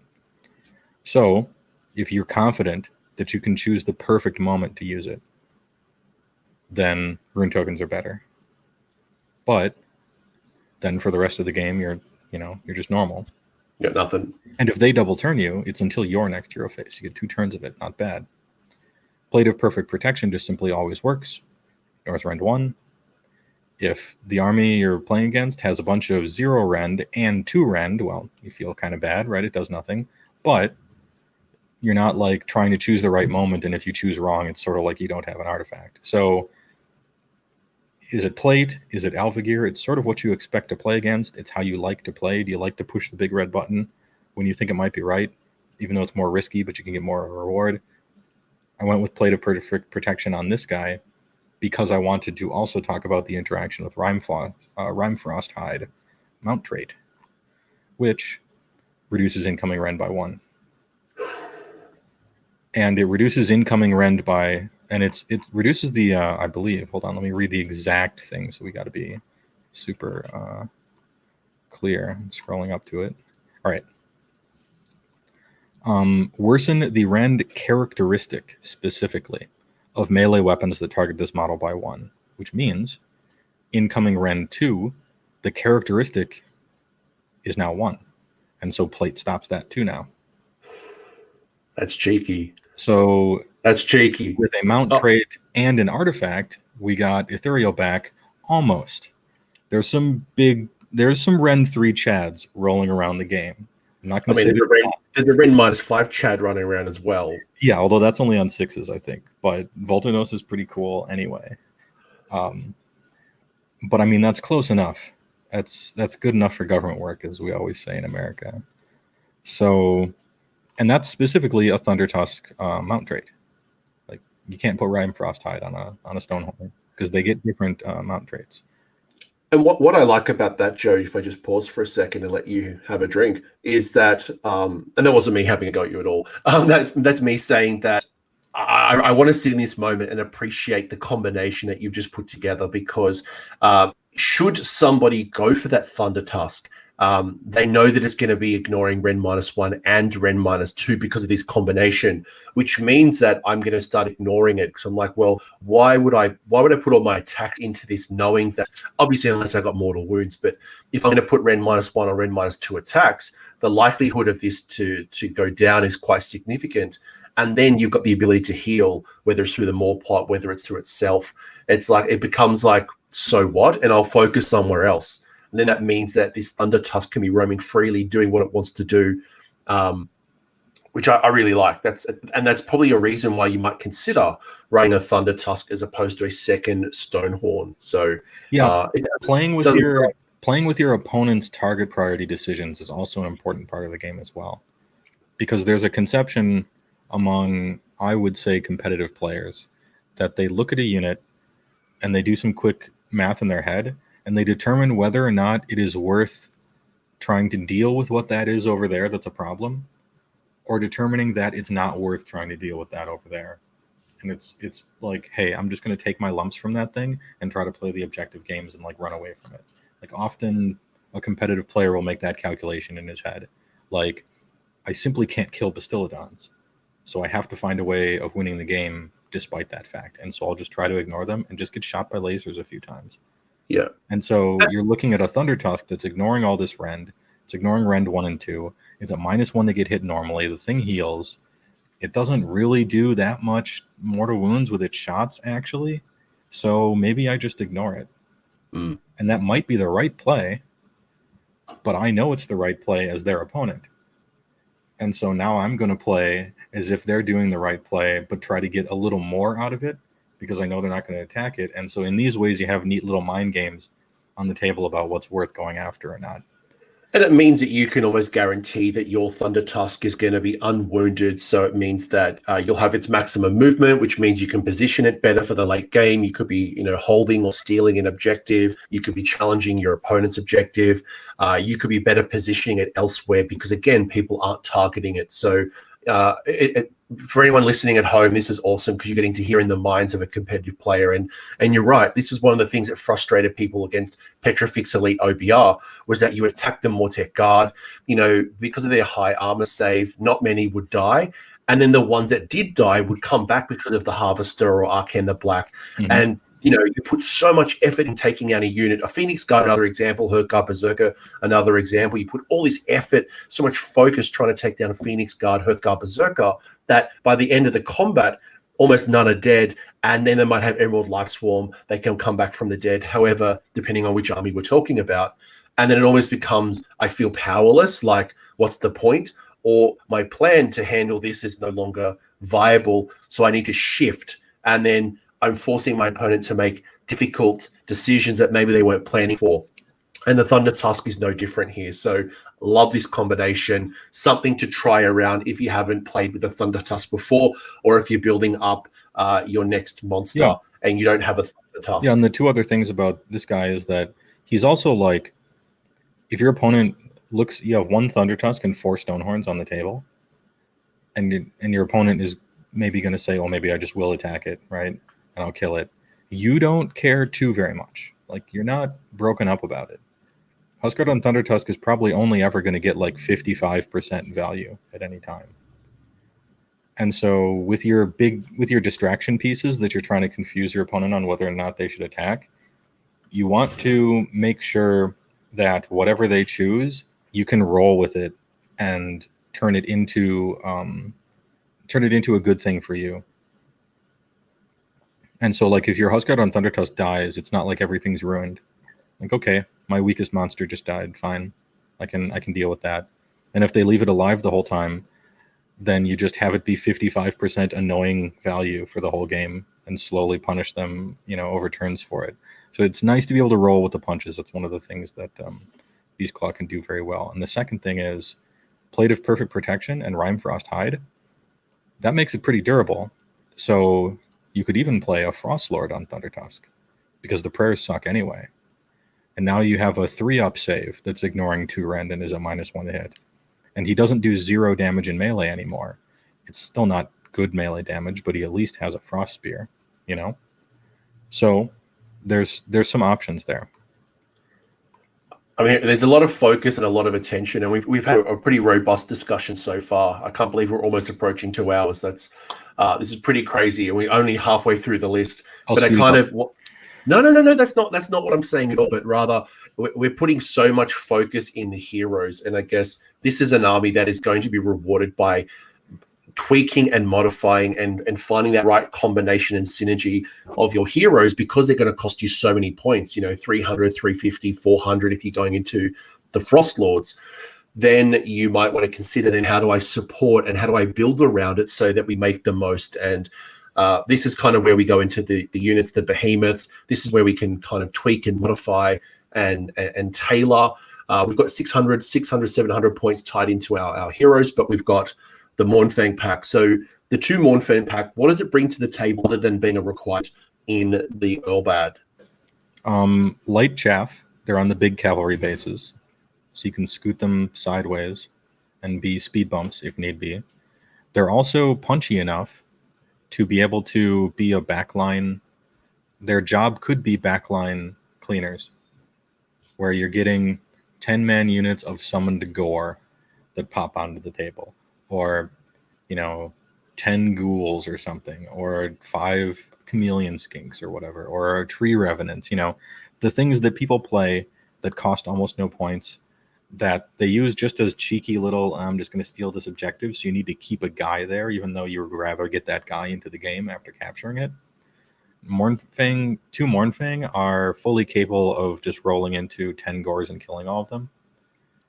With Prey Hackers and Iron Fists, they got 3 attacks, 2 damage each on top. And if you're considering the difference between Gargant Hackers, which have big 3 damage, rend 1, ooh, looks good, but only 2 attacks, versus 3 attacks with 3s and 3s instead of 4s and 3s, but no rend and only 2 damage, the math works out Prey Hackers, Iron Fists every day. And it scales up with all the buffs and unit sizes you could possibly put onto it. And it pretty much stays consistent, even down to the bad armor, even down to the, you don't want to be fighting it good armor, like 3 armor and, 4 up rerolling everything and stuff like that.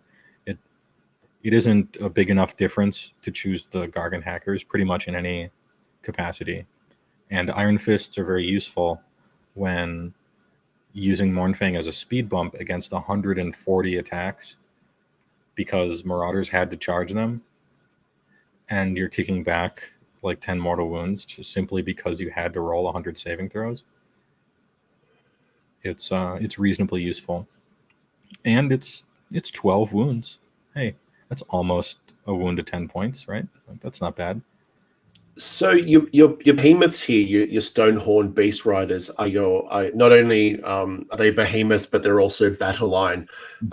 Just a question about, because your battle line fulfillment is being done by the Beast Riders, so they're also your battle line, so we don't have to worry about that for a second.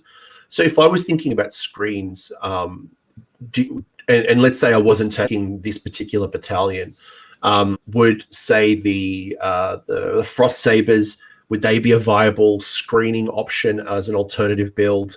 Or would you think about things like Noblars, or do you like the Mournfang pack as a good kind of screener / also damage dealer? I guess the Frost Sabers and the Noblars aren't really the best damage dealers in this particular army. No, but they are cheap chaff. Yeah, what I like about the Mournfang is that they're able to do something.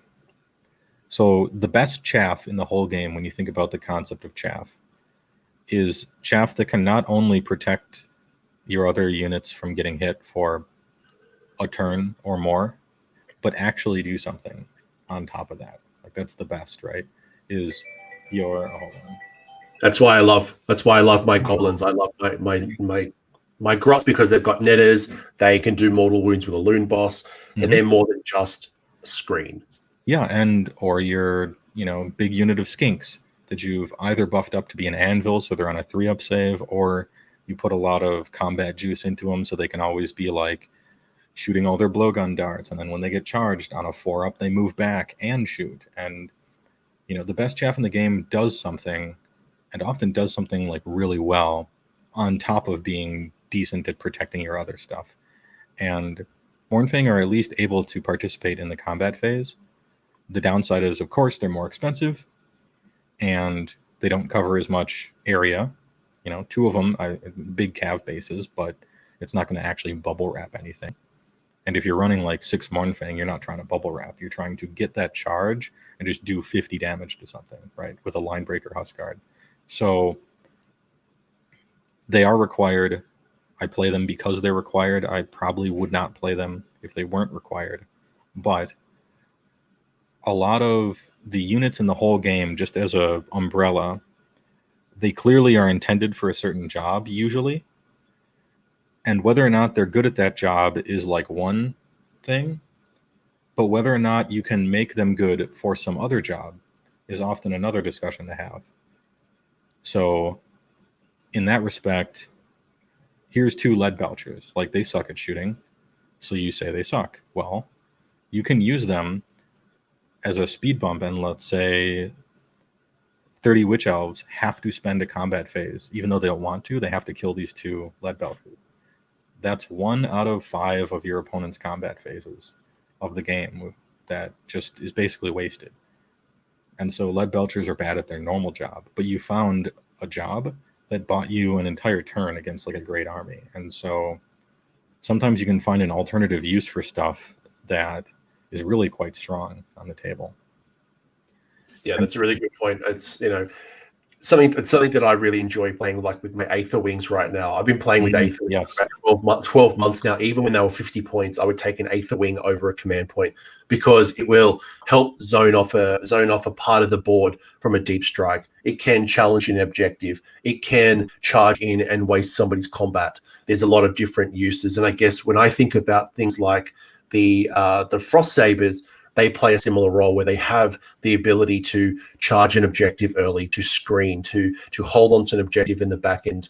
And then in combination, obviously, with an Icebrow Hunter, you then get some even more abilities, being able to bring them on the side and, to threaten the opponent, or force them to deploy in a way that they wouldn't normally deploy. So, and again, there's no one way to build these lists. I guess I'm just trying to get the thinking behind the Mournfang pack, the Beast Riders. Is the battalion determining the build, Yes, or if you were putting this into a Yorlbad or something else, would this change? So, and I think we're getting some really cool insights here, folks, from Joe. So much appreciated. Yeah, and so about chaff, you have 2 options. Obviously, it's Frost Sabers on the Beastclaw side, or you have Noblars on the Gutbuster side. And so as 2 different types of chaff, both of these work pretty well as chaff. because Frost Sabers are pretty cheap, and they're on little cav bases, so you can string them out. 6 or so will mostly protect a unit from one side. That's pretty useful. 120 points for 6 of them. And they're simply awful at fighting, and they're awful at not dying because they have a 6-up save and an awful bravery. I think it's 5 or something. Might get a bonus if it's near the hunter, but it almost never matters because they're just killed outright. And so I don't have like direct access to what their bravery is because they're just always dead. It's not worth even checking. It's just like they did. Yeah. Normally to save time, like somebody is like, all right, please make 24 saves against random. I'm just like, I'm just taking them off. This is easy. This is easy. Let's move on. I want to get a hot dog after this game. Like, don't even roll attacks. Like, those 2 are dead. It's fine. Your 40 Marauders, I feel like they got it here. Like, and then Noblars, you get even more of them for 100. And you get 20, which is an incredible amount. They're able to cover more surface area because you get more of them. And just like the Frost Sabers, they're terrible at fighting and terrible at not dying. In fact, they might actually be worse than Frost Sabers at fighting, which is amazing.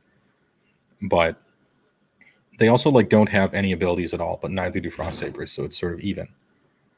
They're just there to strictly die, you know, for their die for their masters, right? Like so that something can happen.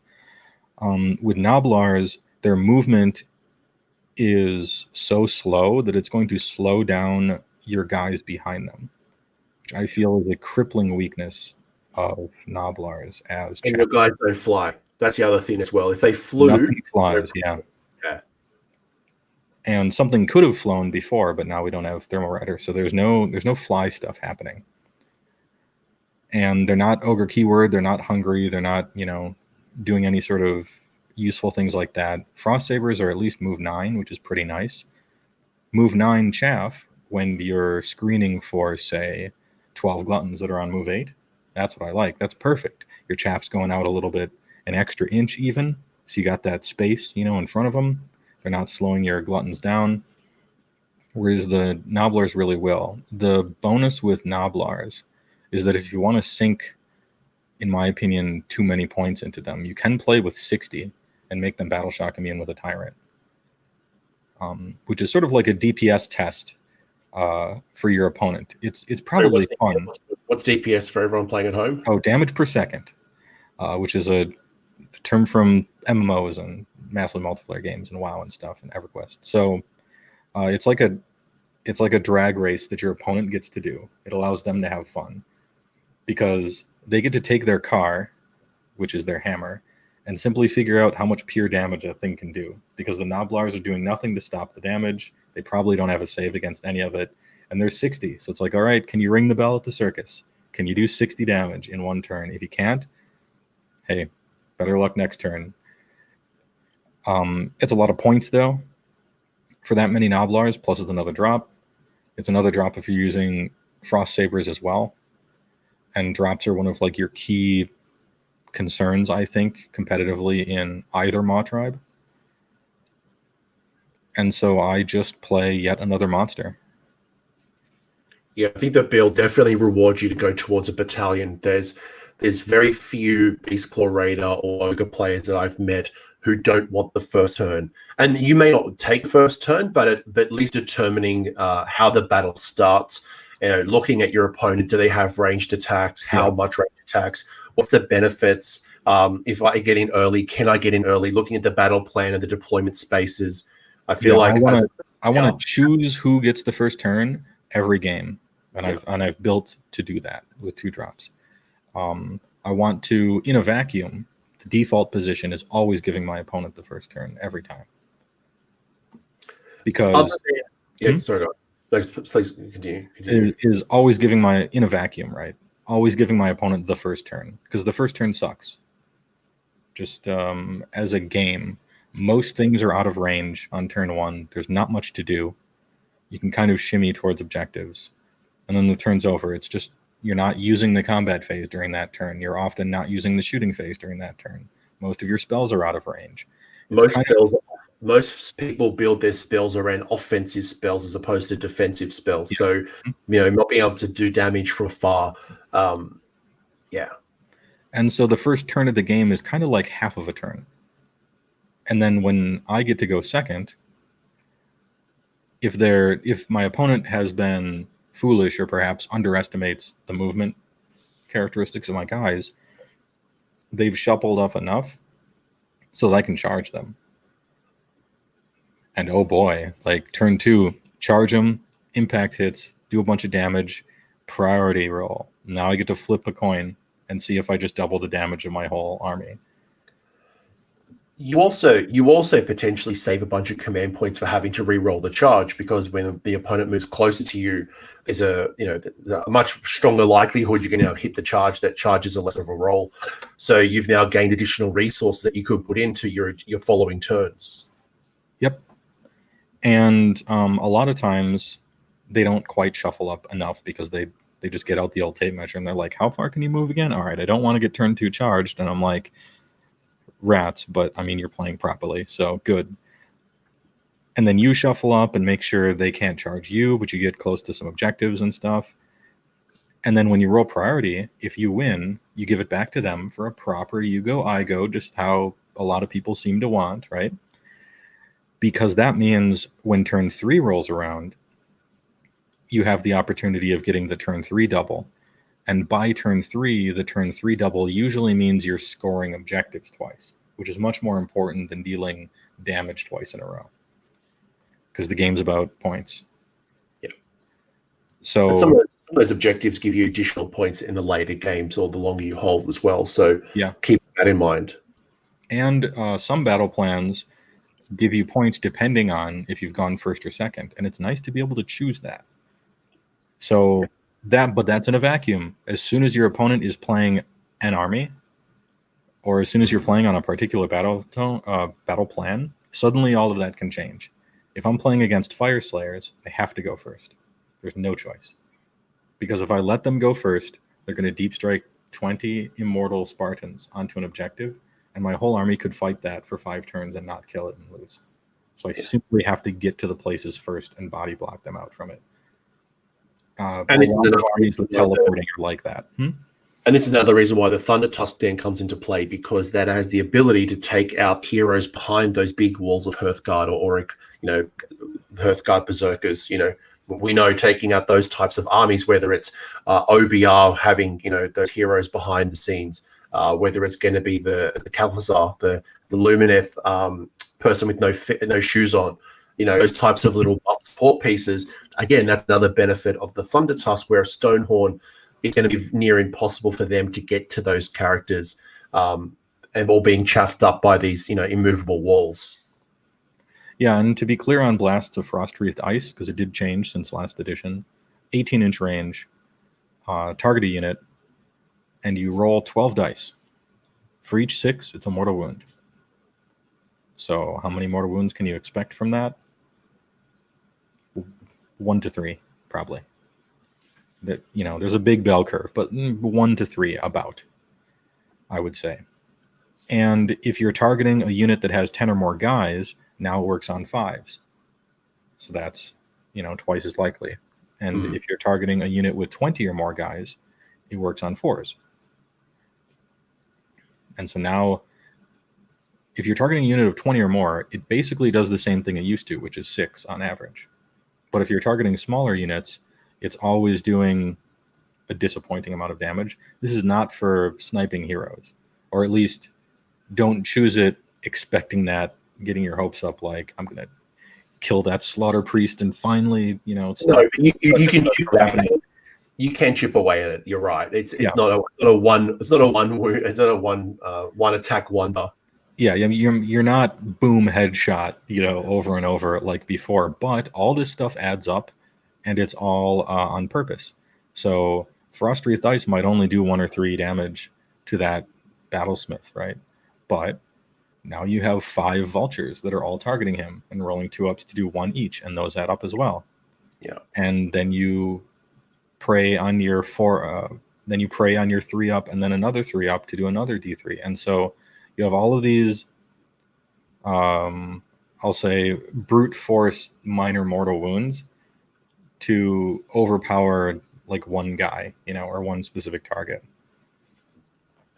And so that's what I'll say about that. Two burning questions before we move into your other list. Sure. Burning question number one is, from a behemoth point of view, you've got your Stonehorn Beast Riders. Actually, it's probably like a two-parter, right? For anyone playing at home and you're wondering, wait a second, how on earth does this fine, handsome man have 5 behemoths? This list is wrong. One, how does a behemoth restriction come into play? 2, are you only taking these Stonehorns because you have to take them in the battalion? Is there a different battle line you would be choosing? And then the final question I've got for you is about, is there any battle plans that you really like to go first on? So there's a 3-parter. Okay, sure. So the first one is when this happens a few times in the game, a rule will say such and such monster loses gains the battle line keyword and loses the behemoth one. When you gain the battle line keyword as a monster, you lose the behemoth keyword. And this is not anything that matters inside of the game. Inside of the game cares about monster keyword. We're talking about force organization archetype or some such, which is behemoth, or behemoth, I guess. As the comments on my YouTube for the Every Army in 16 Minutes definitely noticed, it is behemoth, apparently, not behemoth. Don't worry. I have words that people slam me on. I think I made a comment once about Akshi being called Aksquishy or something. And boy, oh boy, did I hear about it. Is it Akshi or Akshai? That's the real please don't trigger the internet again. These made up words. I mean, behemoth is not made up, so that's on me actually. But I think the other one I got done for is, I think I might have said sequestors, or I didn't say sequestors correctly, and boy oh boy. Like a sequester, like a like you were sequestering a change. Yeah. Anyway. So you gain the battle line keyword, but you lose behemoth. And the only reason you can't take more than 4 behemoths is because the game says you can't take more than 4 hit behemoths at a 2K list. And these aren't behemoths. They're monsters, but they're not behemoths. So take as many as you have points for. And so we do. I believe the second question was, am I just playing all of these Beast Riders because they happen to be in the battalion? Yeah. You only need 1 unit. It requires only 1. In a Eurobad or a Eurobad, which is the J1. 1 to 3, right? It's you've got a choice. You've got 1 up to 3. Yeah, when you're saying it can be hard to parse. So EBAD and JBAD, right? So EBAD, they both have the same requirements. It's 1 to 3. It is overwhelmingly common, probably almost always, that people simply choose the 1 and then move on and put other stuff in the list. And that's completely legitimate. It's the norm for a reason, because it's mostly right. Because Stonehorn Beast Riders kind of suck. 4-up save. The riders on the back do nothing. It's just you're using the monster, right? Can't give it an artifact. Can't use command abilities. Hence, cannot use Dig Deep Your Heels. Their damage is annoyingly random. Very hit or miss. Very wheel and woe. You'll overkill some unit by 6 one time, and then the other time you'll just miss with your horns and do like 3 damage and be like, I paid 300 points for this, So I get why people don't want to play a lot of Stonehorn Beast Riders, and they usually do not. I put 3 in here because they still count as 10. And they have something like 12 attacks, 12 or more attacks net, no matter what the attacks are. And that's a little extra for a Eurobad, 6 to hit, a few more mortal wounds sprinkling around. It's another vulture. And when I do it this way, I get to play 5 monsters in the list, which is 50 capturing bodies. And if you play with 1 Stonehorn Beast Rider and then take that 600 points for the other 2 Stonehorn Beast Riders and shimmy it all around in the rest of the list, maybe you get yourself a Frostlord on Stonehorn, because you should probably always be playing 1, even though this list doesn't. I probably don't need to tell people that you should always be playing with a Frostlord on Stonehorn, because it's, once again, that Venn diagram of fun and competitive. It is a neutron star at the very center of that. It's the most fun ever. Even in a Gutbuster army, I would play a Frostlord on Stonehorn. And then 1,600 points, which is the majority in Gutbuster stuff, because Frostlord on Stonehorn is simply too fun. Or play more Mournfang if you want. Like these are the options you can play with here.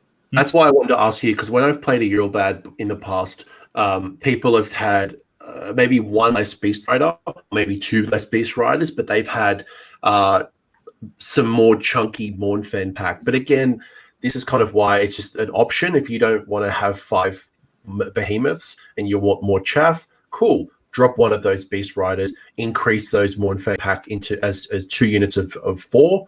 Turn that Stonehorn from a Huskguard into a Frostlord. Turn that Thundertusk into a Stonehorn. Whatever you want to do, right? But yeah, and to be very clear, let's take this list right here. This can probably 4-1. If you don't play against like your worst matchups, you get a little lucky, you play well. You know, the standard thing. This is like potentially a 4-1 army. Potentially. Let's say you only play one Stonehorn Beast Rider, and then you play some more Mournfang, and you exchange your Huskguard on Thundertusk for a Frostlord. And then you play another Frostlord. So your army is Huskguard, double Frostlord, 1 Beast Rider, and then Mournfang to fill it up. That army is also a 4-1 army. You're just playing it differently. So it's not like this is the better list and what everyone's doing. Like this is the secret, you know, GW hates them. Find out how to play 5 monsters and be better than everyone. It's not that kind of thing. It's just these are the changes you're making because you want to try out 50 capturing bodies instead of 40, or you have a playstyle difference that you want to try out versus the 4 monster version or the bunch of Mournfang version or whatever. No, that's brilliant. And the final quick one is, do you have any particular scenarios that you like to go first on? Because I know you said that we mostly want to go second in most situations. Is there any particular ones that you like to go first? This has decreased with losing Ethereal Amulet. Remember when the army as a whole, the book, I talked about it had 3 main strengths. It used to have 4 main strengths. We used to have a dedicated fast anvil that we could really leverage on battle plans. And it really gave us a different way to play to have an advantage on all of the scenarios that care about how long you're capturing some objective for. And so I'm thinking about stuff like old Duality of Death, you know, or what's the other one? Anyway, there are a few battle plans that care about how long you're snowballing points on one particular objective. Yeah. And those I would tend to go first for. I would choose to go first because I just want to get there with this impossible to kill thing and just sit on it and just pitch a tent, roast some marshmallows, collect my points, you know. But default position for all battle plans across the board, I feel like we're 55%. Just 55% sitting pretty. We're not like brutally screwed on any battle plans necessarily. I like to see, you know, Total Conquest is very good for us, specifically because you get the recapturing bonus on those guys, and I like to let my opponent get it and then just crush them and take 2 points, and now we're even again. And you get bonus points for leaders taking them, and your leaders are what often take them because your leaders are gigantic monsters, and so you just get bonus points for that. It's very nice. Specifically, the diamond pattern on Total Conquest is very nice because it's harder for their giant blob to just sit in the middle of everything and shift depending. Yeah. As opposed to like, what's the other one? Shifting Objectives, I think, or Better Part of Valor, where it's not diamond, but it's square, but it's the same principle. Shifting? Is it shifting? I think it's shifting where it's much easier for a giant blob to just sit there and like collect points, and it's hard to do stuff with. Better Part of Valor is very nice because the spin cycle tactic is on full center stage there, and the giant like 6 and 8 objective battle plans aren't really so bad for you. In fact, I find myself feeling pretty good against non-summoning lists.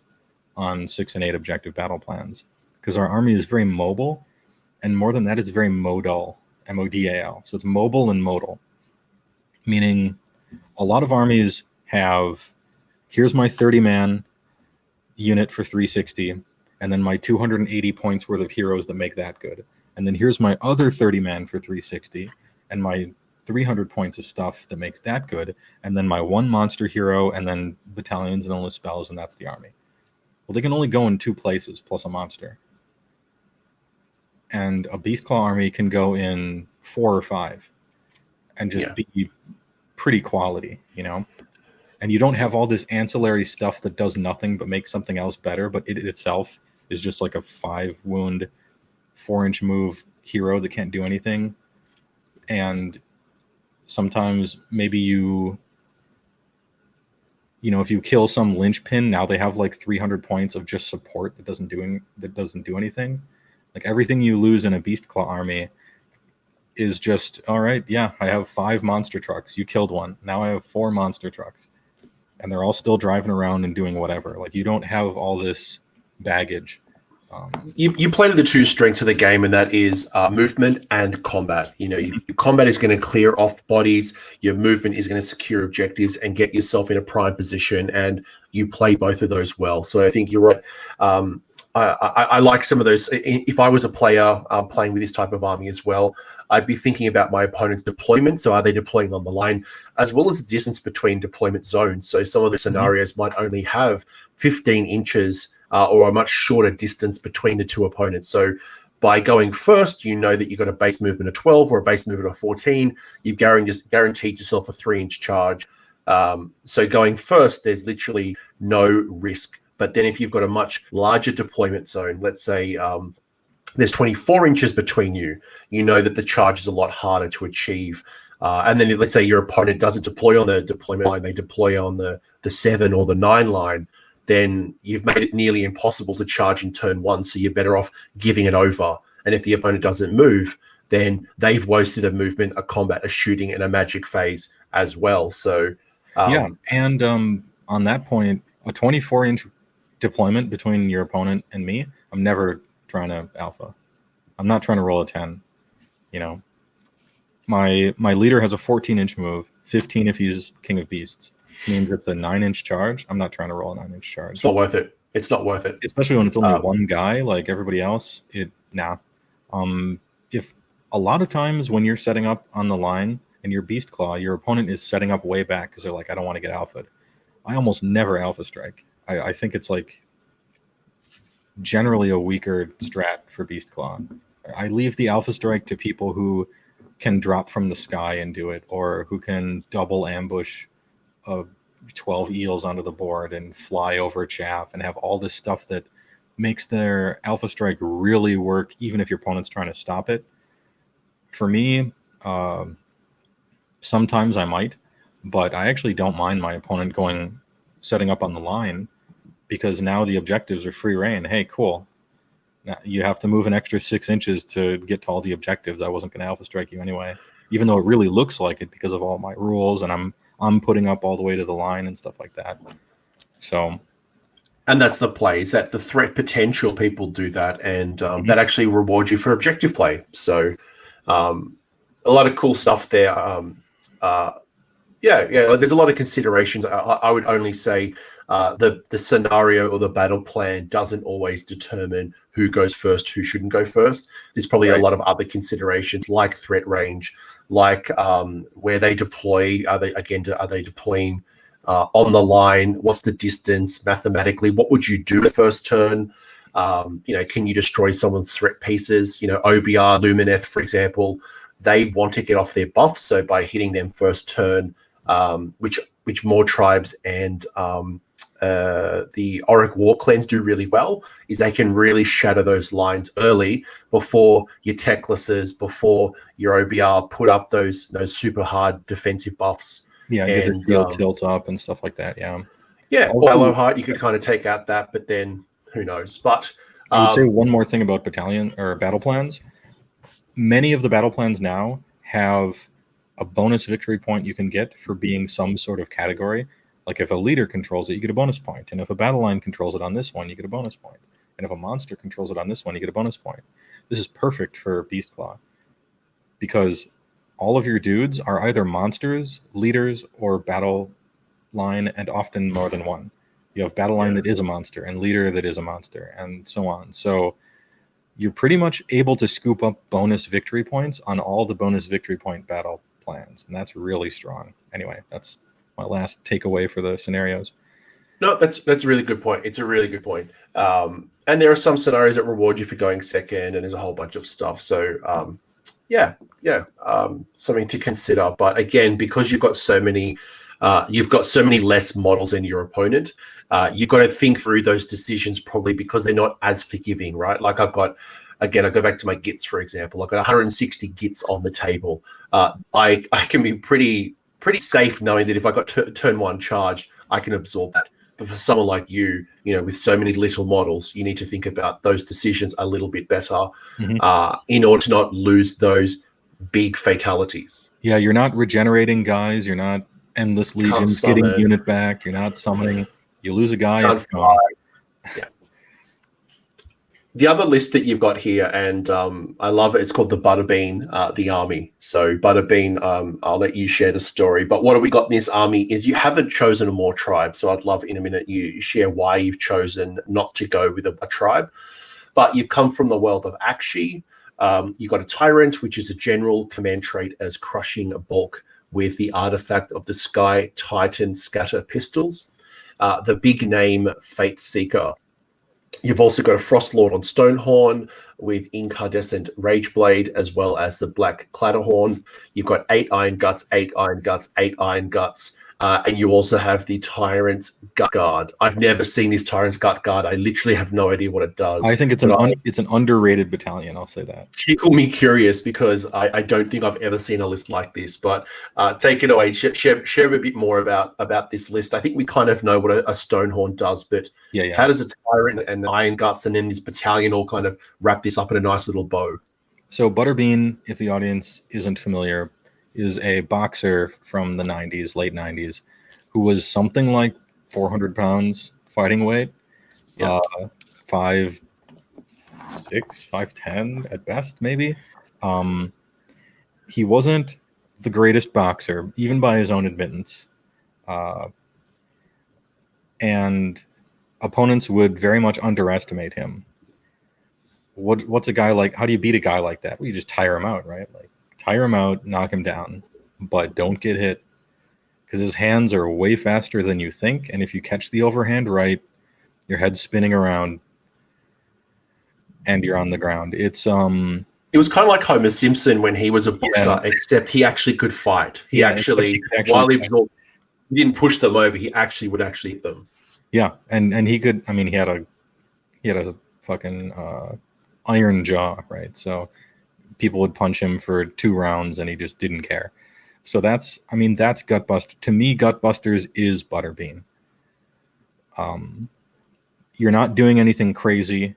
You're not like particularly good at, you don't have shenanigans. You don't have tricks and teleports and, all these bells and whistles and cheating powers that everybody else has. But you can take a punch and don't get hit, because you're going to get knocked out, and that's Gutbusters. So, and they kind of look like him, to be honest, except like 12 feet tall. But so why did I choose no Mawtribe? Because I kind of wanted to illustrate that you don't have to choose one. This is different than some armies, like you mentioned before. And I didn't choose a Mawtribe, even though it is competitively simply better to always choose a subfaction, because I wanted to make the Tyrant into an Omega Chad, because that's fun, and this is the fun list. And so Tyrant's the general, command trait Crushing Bulk, which means he counts as a monster for his impact hits on the charge. Meaning when he charges something, he's rolling his 7 or 8 dice or whatever he rolled for the charge, and all the 4-ups are mortal wounds. Brilliant. So this dude is doing the same 5 mortal wounds on the charge that the Frostlord on Stonehorn in the same list is, and he's a dude on foot. If we're playing a game, I would never think about that. I would never remember it. I'll be in the heat of the moment, and I'm looking at this tyrant. I'm like, okay, it's a tyrant. And then, like, you'll tell me the rule. You'll tell me when we're talking about that list. It's like this does this. I will not remember it. And then 4 turns later, when it's my tyrant with 3 wounds left versus, like, your slaughter priest at full life, and I'm like, all right, I charge a slaughter priest. All right, he's dead in the charge phase. Pile into the other guy. Wait, he's dead in the charge. Yeah, he's full to dead in the charge phase. Like, oh, okay.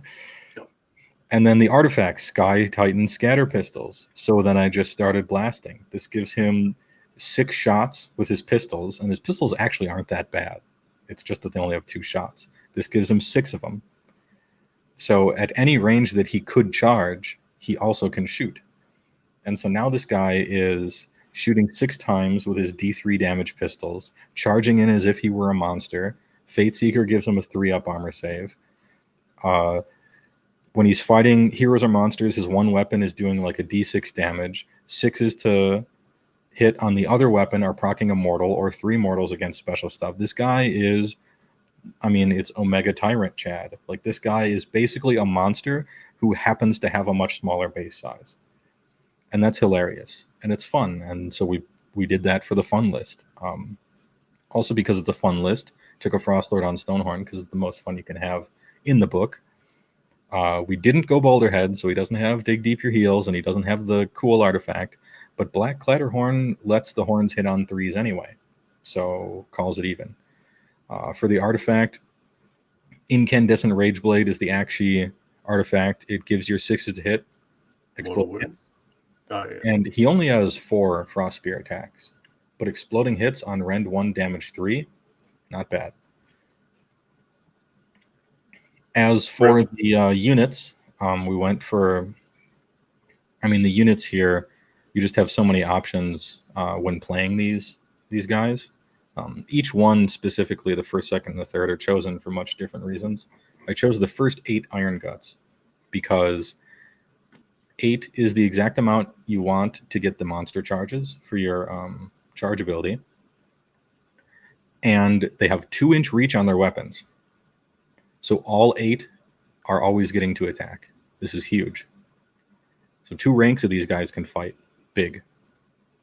Without buffs, these guys are doing 30 damage.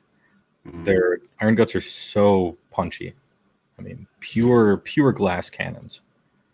I was just reading the rules for the Iron Gut again. So the Gut Guard. I've never seen this. I know Doom and Darkness was running around the Junk Mob, and again, that was something that I've never seen on the table. I was hoping he'd go 5-0 and lead us to a Junk Mob meta. Unfortunately, he couldn't do that. But I'm looking at this, and so the Tyrant Guard, you'd have to have a Tyrant, 1 to 3 units of Iron Guts, and 0 to 2 Iron Blasters. So if you want to bring Iron Blasters in, this is an option. The ability you're going to get for the battalion, this is, by the way, looks like this list again is going to be 2 drops, but because the Stonehorn doesn't fit into this. But what the Tyrant's Gut Guard gives you is roll a dice each time you allocate a wound or a mortal wound to a friendly tyrant from this battalion while it's within 3 inches of a friendly Iron Guts unit from the battalion. So all 3 of those would be included here. On a 4+, that wound or mortal wound is negated. The wound of Iron Guts, that unit of Iron Guts then suffers 1 mortal wound. So you're bouncing off damage from the Tyrant to the Iron Guts on a 4+. Yeah, and to be clear, competitively, that sucks. Your Iron Guts are way more valuable than your Tyrant. If this did the opposite of what it does in the book, it would be a better battalion. You would gladly kill your Tyrant to keep your Iron Guts alive. Because after turn 1, he's pounded both of them to make him Battle Shock immune for the whole game, and his work is done. Anything else he does after that is just icing. But in this list, it makes your Tyrant even more of a Chad, and that's the point. Also, it makes us 2-drop, so we're still getting to go for those double turns, and double turns are fun, and it's the fun list.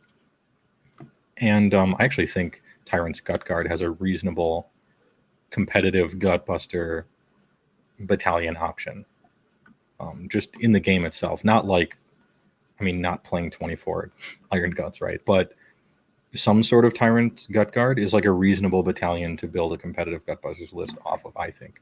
even though the ability isn't very good, because it greatly reduces your drops. It gives you an extra artifact, which you really wanted, because you wanted to give Frostlord an artifact specifically in this list, because that's more fun. But yeah, anyway, so I played. Would you drop some of those Iron Guts down to bring yourself in an Iron Blaster or two? That's an option. There's a few different ways you could go to like make this more competitive if you wanted to. But first things first, the beauty of this list is in its simplicity. There's no extraneous units that don't do anything. Every single unit in here slaps. And that's really important. You're not trying to, you're not trying to roll 7s to put your buffs on some unit to make sure that it's good, and you don't have to keep some hero close to whatever. Everybody can just go in a different direction and do whatever. And anything your opponent charges and does a bunch of damage, every unit of yours that's near that has enough damage to kill it, whatever it is. Like 8 Iron Guts will probably kill Nagash. They can probably kill most units that don't have like a bunch of debuffs or something, or things like that. Iron Guts do tons of damage just themselves. They almost don't need all those Slaughter Priest style buffs that you could bring, unless you're talking about like a heavy debuff opponent armor or something like that. But if you wanted to make this list a little more competitive and a little less like hilarious fun, you would certainly choose a sub-faction first of all, and it would probably be Winterbite, just so you can't get shot too hard, early on with your guys on your team.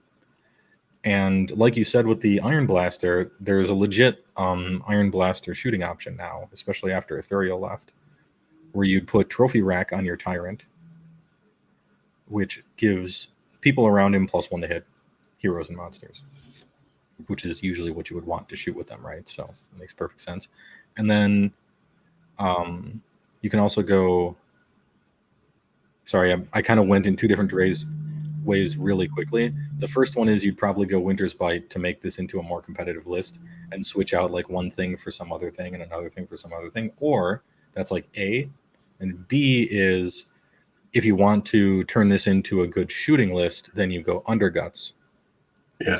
Winterbite. And yeah, I didn't want to conflate the two because I'm talking about... No, and I'm seeing in the chat as well, they're talking about Winterbite for the Iron Guts as well. And I'm seeing some good shout outs as well, bringing in Rib Cracker from the Law of Gut Magic to subtract -1 to the save characteristics of an opponent within 18 when you combine that with the Iron Guts. Yeah, there's positives and negatives to going Underguts and having cannons. It gives you... So you know how Oziark Bone Reapers, if they did not have catapults, the army would be straight bad, in my opinion. Like, it would be an actually not very competitive army, in my personal opinion, if it didn't have catapults. But the fact that it does means that it gives the opponent a reason to come to you instead of just run away from you the whole game and score all the points, which is what would definitely happen against OBR if they weren't lobbing 5 damage all over the place, right? And so if you want to put something like that in here, you can have 3 or 4 cannons with a trophy rack on the Tyrant in Underguts, making those cannons shoot twice. And this is something like, I can't remember how many points it was, something like 600 points, maybe only 500 something. And you can just drop it into here. And now you're sniping heroes and monsters left and right. And the rest of your army can just be tons of gluttons and stuff, because it's like, oh man, gluttons, they suck so bad against good armor. Well, yeah, that's a target priority problem, not really a glutton problem. You have charge damage and Ren 2 horns on Frostlords and giant cannons that are Ren 2. Like, that's what you use against the great armor. And then the units your opponent has that don't have great armor, you roll a bucket of dice with exploding hits on gluttons, and then you're sort of fine, right? The problem with Underguts and all the cannons and stuff is that it's a lot of points for what you get. It isn't as consistent as I would like for the points you're spending, and it gobbles up all of your options. It's like a vacuum cleaner for every option when you're building your army. It feels like I'm building a Sylvaneth army, except in Mawtribes, where You have to play with a battalion because it requires a second artifact, because the second artifact has to be trophy rack.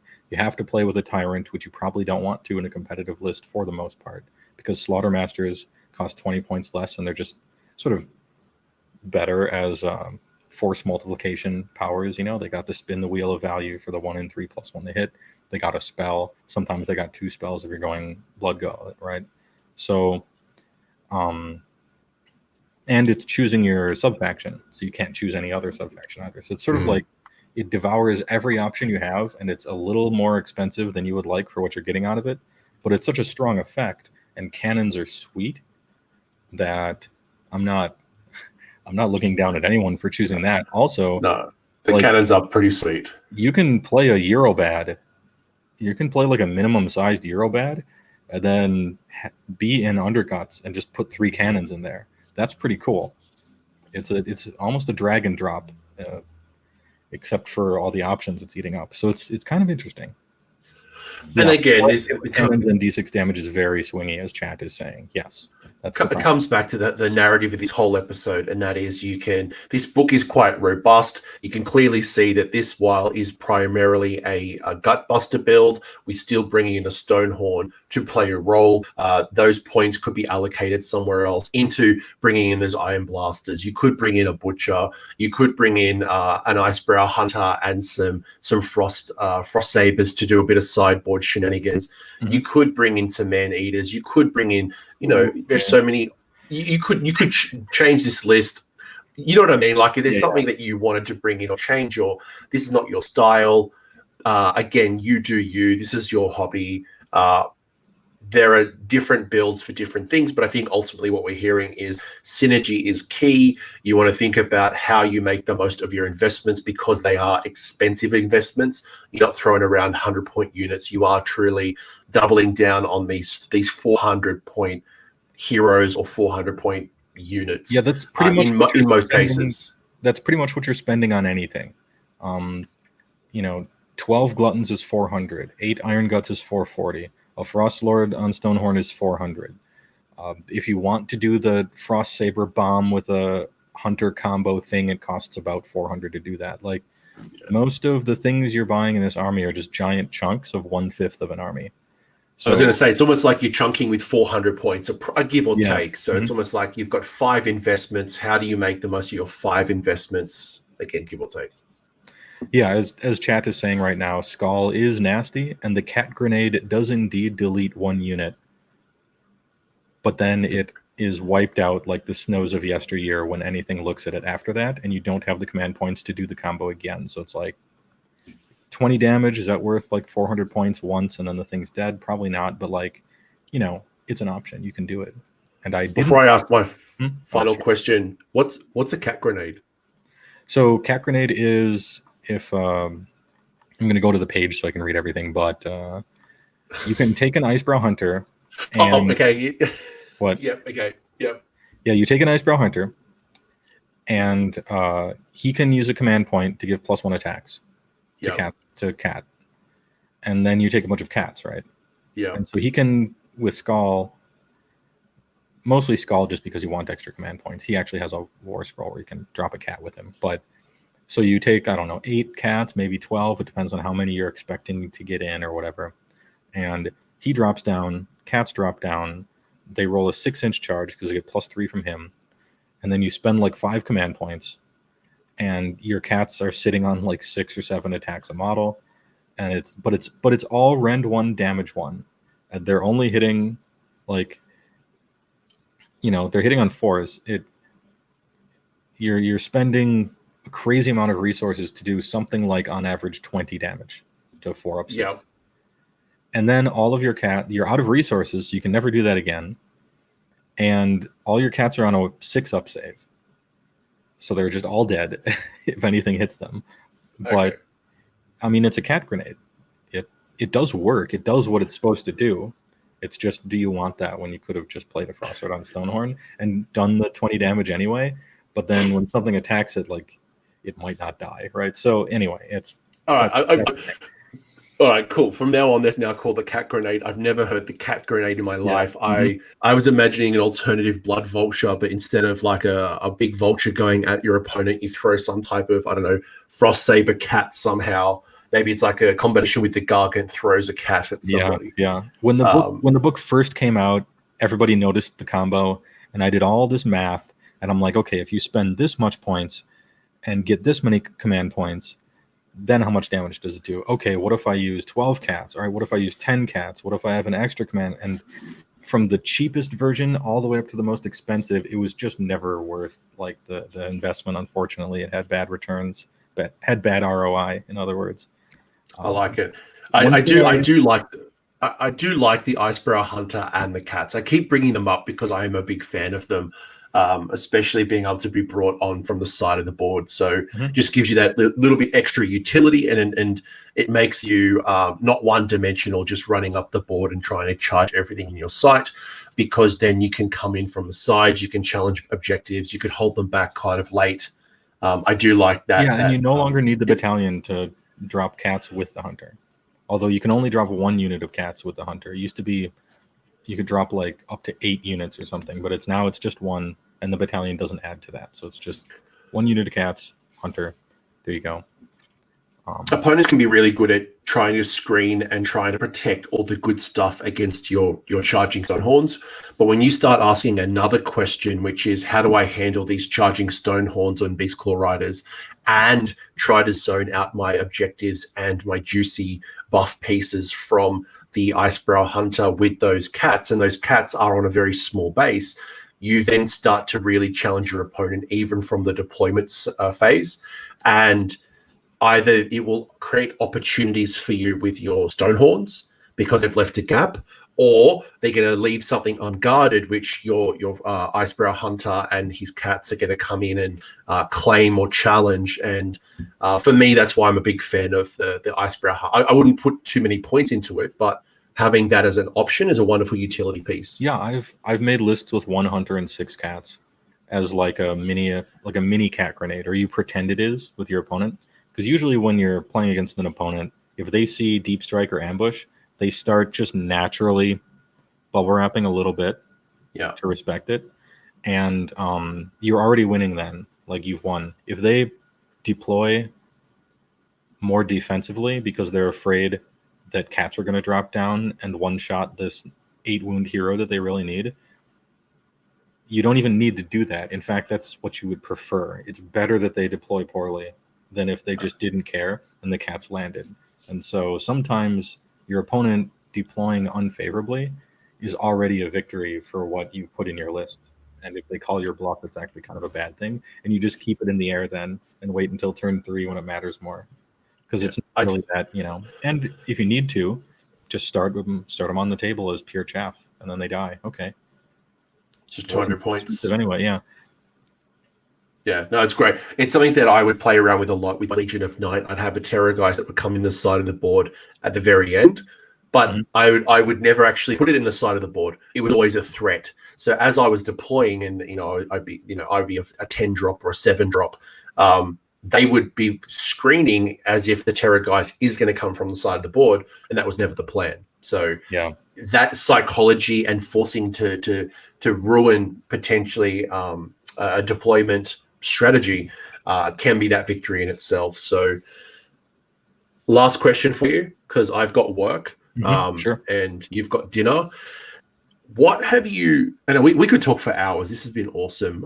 This is literally almost like part 1 of Lord of the Rings. The duration we've had here. Yeah, I'm sorry that I feel remiss that I didn't even talk about their wizards at all. And it's such a huge component of their book. But this talking series was meant to be a 90-minute series. We've clearly just broken we've like double parted, but that's good. Like, I think that's just for ogre players have bigger brains. There's more tactics to the army. This is clearly proof of that. So what can you confirm.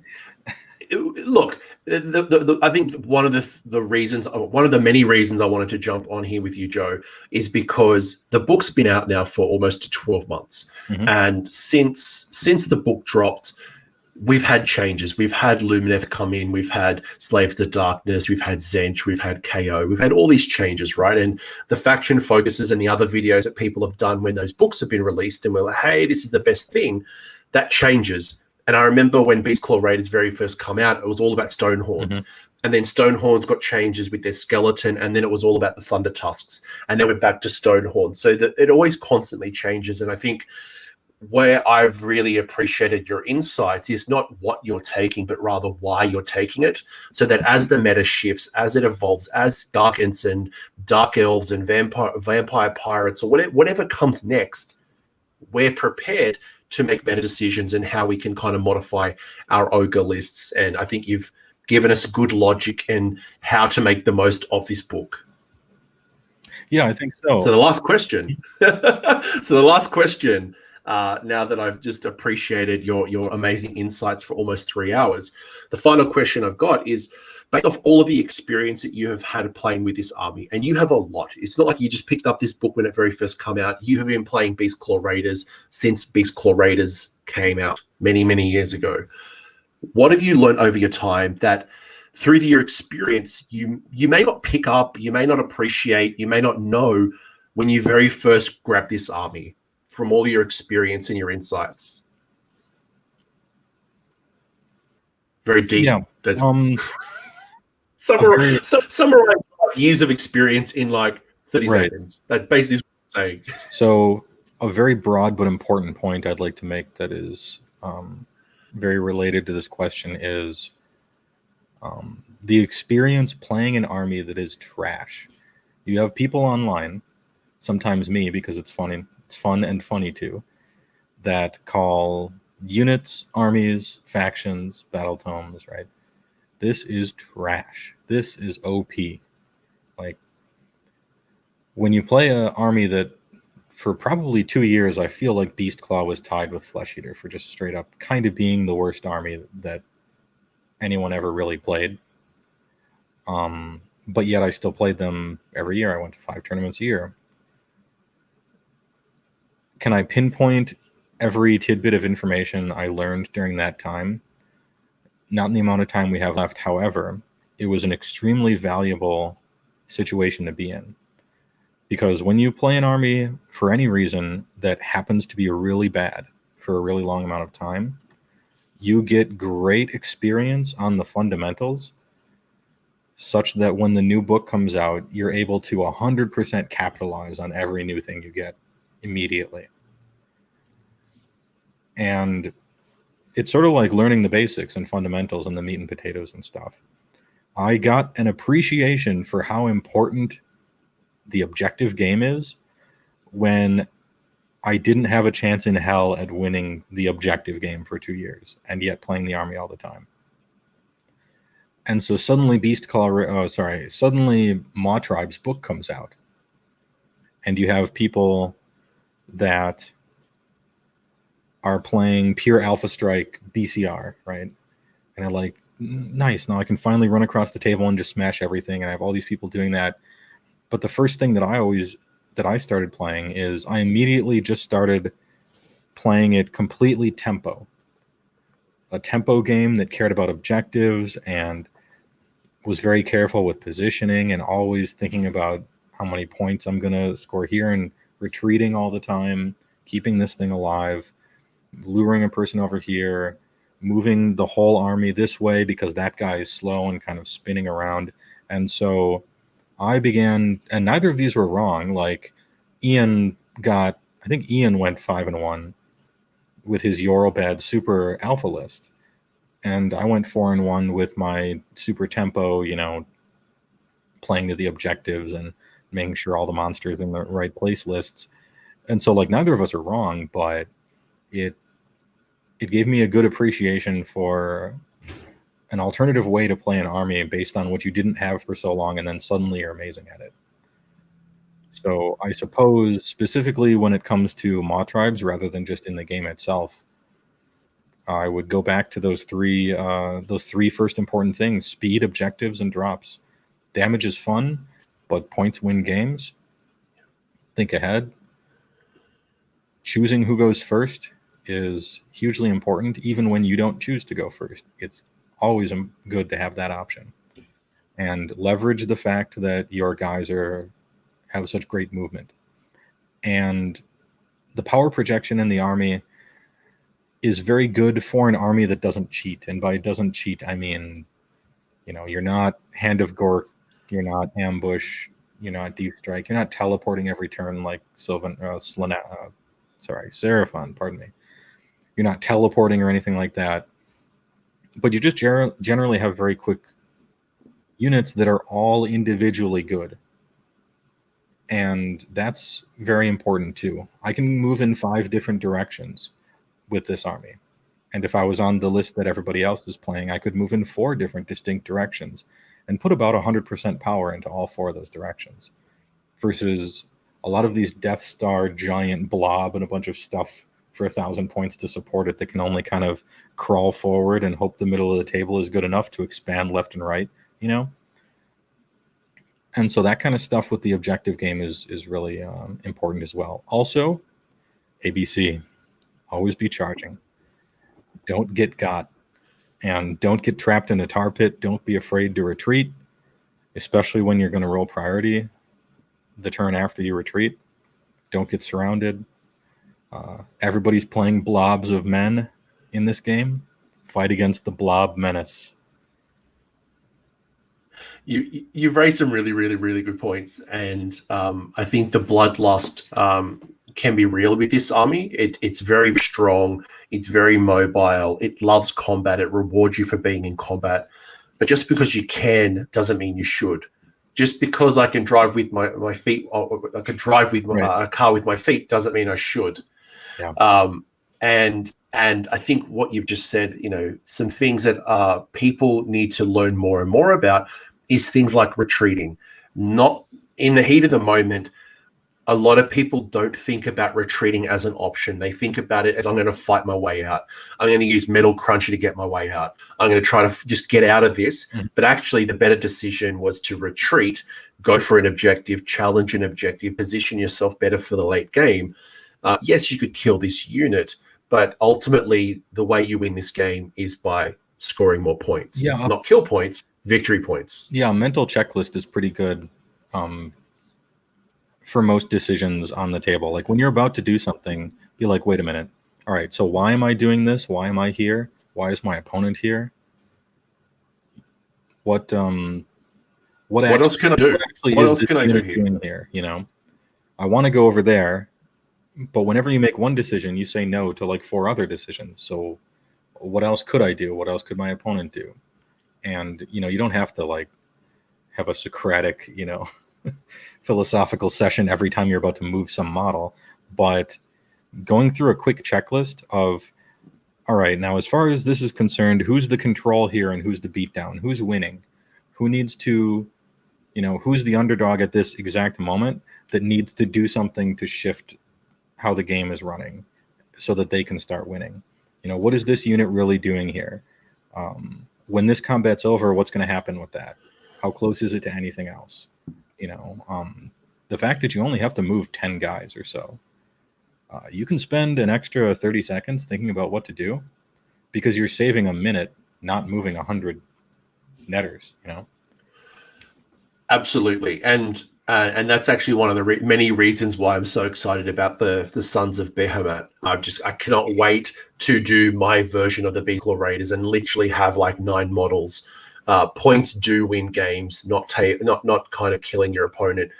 And this kind of comes back to, and maybe this is just the very ending point, is that the question that was asked from Wsorran was about deployment and, when should you go first versus which is when you should give away first. And I think that checklist is very valuable in understanding, do I take or do I give? Mm-hmm.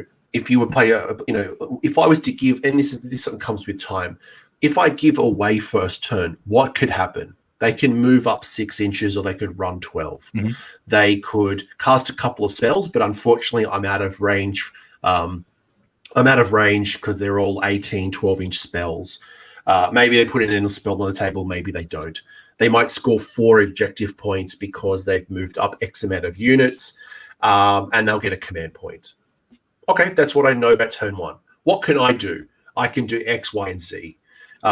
If I was to get double turn, what would happen? Because I'm giving away. So if I take first, then there's a chance of turn 1, turn 2, and it's that mental checklist that while in a dice game we can never guarantee what's going to happen, we can help determine or predict a better outcome through statistics, likelihood, understanding what may or may not happen. So, yeah, the best you can hope for. I mean, if you line yourself up with an 80% chance, like you played such that right here you have an 80% chance of winning and you lose, was that the wrong decision? No. Because in like an 80% chance to win is so great, you actually played excellently. What should you change next time? Probably nothing. You just run it again. In 10 potential dimensions, you won that game in 8 of them. So just do that again, right? Like, in a way, it's sort of like a competitive magic grinder thing that I learned, which is like being okay with losing or using losing as a teaching point and not actually being upset, where you're just trying to make the chances the highest for you. But then you always have to roll the dice. You have to pull the wheel. And chance is going to do whatever it's going to do. If you made a mistake so that it was a 50% chance of winning instead of an 80%, well, then you should like, oh, okay, that sucks, but I'm happy with that loss because that loss won't happen next time because I just won't make that mistake next time. And the whole point is to continuously make your choices better. And so I'm not even upset when a loss is because of a play mistake, because now I won't make that mistake again and I've improved. And you ask the question, how do I make this better? How do I guarantee this? How do I ensure that, and you know, I'll never, with losing, I'm happy to lose as long as I learn a lesson. And I've talked about this, I think it was the episode I had with Dan, Dan Unsupervised from The Honest Wargamer. You know, we'll talk about sportsmanship, and at the end of a game, I often become very introverted. I'm an extroverted person by nature, but I become very introverted at the end. And some people think that I'm upset or I didn't have a good time, but it's actually myself reflecting internally to say, throughout that entire game, what were the decisions that I made, and could I get a better outcome if I had changed my approach? Is there something either in my list tech, or is there a decision that I made from a priority role or giving the unit selection in combat? Should I cast a different spell? Should I try to find ways to boost those spells? What could I do to ensure this doesn't happen again? And it's those teaching moments in a loss. And I think that's where yourself playing ogres for a number of years in the bad times has taught you those lessons so you can reap the rewards, during the good times. Yeah, and I think you have a very healthy way of looking at a game, after it's done. Unfortunately, just due to personality, I happen to be the exact opposite. During the game, I'm spending I'm spending actual effort to really socially interact with my opponent because I have 20 years of ingrained tournament magic, learned behavior pumped into my body of not interacting with the opponent, not trying to show off facial tics when something happens so that the opponent doesn't know that you just drew some card that was good for this situation, trying to read the opponent's body language, thinking about okay, so there's 3 things that could happen here, and if I do any one of those, all right, then my opponent could do 2 things with A, 2 things with B, and 2 things with C, like a chess player, and so I'm really just quiet and thinking about whatever I'm doing, and people think that I'm mad or something when I'm playing. And then the second the game ends, I'm bombarding my opponent with conversation, and I'm just so on turn 3, when you chose to do this, but you could have put this guy over here, over there, and then that meant that if you won priority that turn, this could have happened, or you could have also done this thing. How come you went for this one? And this was a great decision on turn 2 where you chose to do this because you probably thought that I was going to do that, and I probably was. And I'm just bombarding them with stuff. And usually they're like taken aback. They're like, "Oh, Wait a second, this guy's been a mute for 3 hours, and all of a sudden, like, I thought you were Mr. mad, and also I didn't think of that thing on turn 3, and I think I lost the game because I didn't do it." And I'm like, "Hey, you won't lose the next one." Losing is a lesson. Ask yourself the right questions, and you will learn. If you ask the wrong questions, you won't learn, and you'll make the same mistakes. And there's probably only positive things to take away from it. If you lose the game because of your play mistake, well, then that's great, because it means you won't lose the next game because you won't make that mistake. So it's good. If you lose the game because you flipped a coin and it landed tails, that's great, because next game you flip the coin and it lands heads and you win. Or you figure out something to do to make it an 80% chance. And if you lose the game because you had a 99% chance of winning and your opponent pulled out a 1 in 10 billion chance to win, that's great, because you got the game to a place where your opponent had to have a cosmic event that caused him to win. And if you can get all your games to a 99%, bro, trophies on the wall, you know? If you're only getting screwed by 1%, that's great. Just run it again. You know, you're winning 99 games out of 100. So really, like, almost any loss is probably a good thing when you consider it in that respect, unless like the only thing you care about is getting that trophy in this particular tournament, which is how every single Magic tournament was, and how no Age of Sigmar tournaments are for the vast majority of people. I got a 100-person tournament. 10 of them are really gunning for a placement, and 90 of them are there to, hey, if I do well, awesome, but at least blah, blah, blah, blah, blah, all these other good things that are just going to happen anyway. Winning an Age of Sigmar tournament is not going to change your life. You are not going to go pro. You're not doing world tours. You haven't got the $1 million prize pool. Yeah, you're not getting a trip to Honolulu for the pro tour at a chance at $40,000. You're getting a unit for an army that you don't own in a box that you're just going to resell for 40% off. And there's one thing I'll end the show with, is that I believe truly that there is no such thing as failure. There is only feedback. Ask yourself the right questions. You will learn. You will get feedback to improve yourself. But Joe, this has been awesome. We could keep talking for hours. If this was a rant cast, we would be talking until you fell asleep or I got in trouble and got sacked for not being at work. But if people want to hear more from you, you do have a YouTube channel. You do stream on Twitch live. Is it every Monday? Yeah, it's every Monday at 6. And sometimes I'm playing video games, and sometimes I'm not playing video games, and we're just building lists on the internet, or rating every army in the game on tiers, like which army is the easiest or hardest to transport, which army has the coolest looking centerpieces. You know, just like basically stuff is happening that I'm doing live, but really the show is for people to watch me live so that they can ask some question or argue about stuff in chat and just talk AOS. So go subscribe, go check out his YouTube and his Twitch channel if you're not already a fan. I can see a lot of people in the chat are a big fan. Thank you for everyone who have hung out for a long time. This has been great, and I better go to work.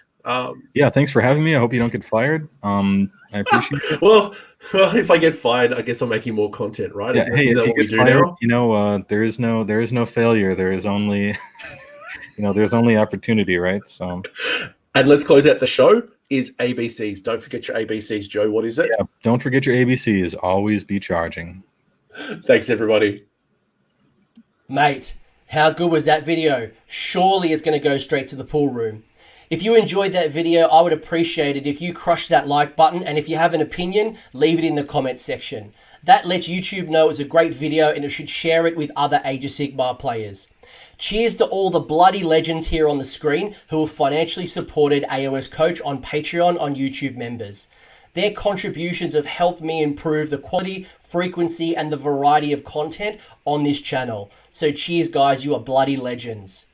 Until the next video, don't forget to shoot the heroes and have a good one.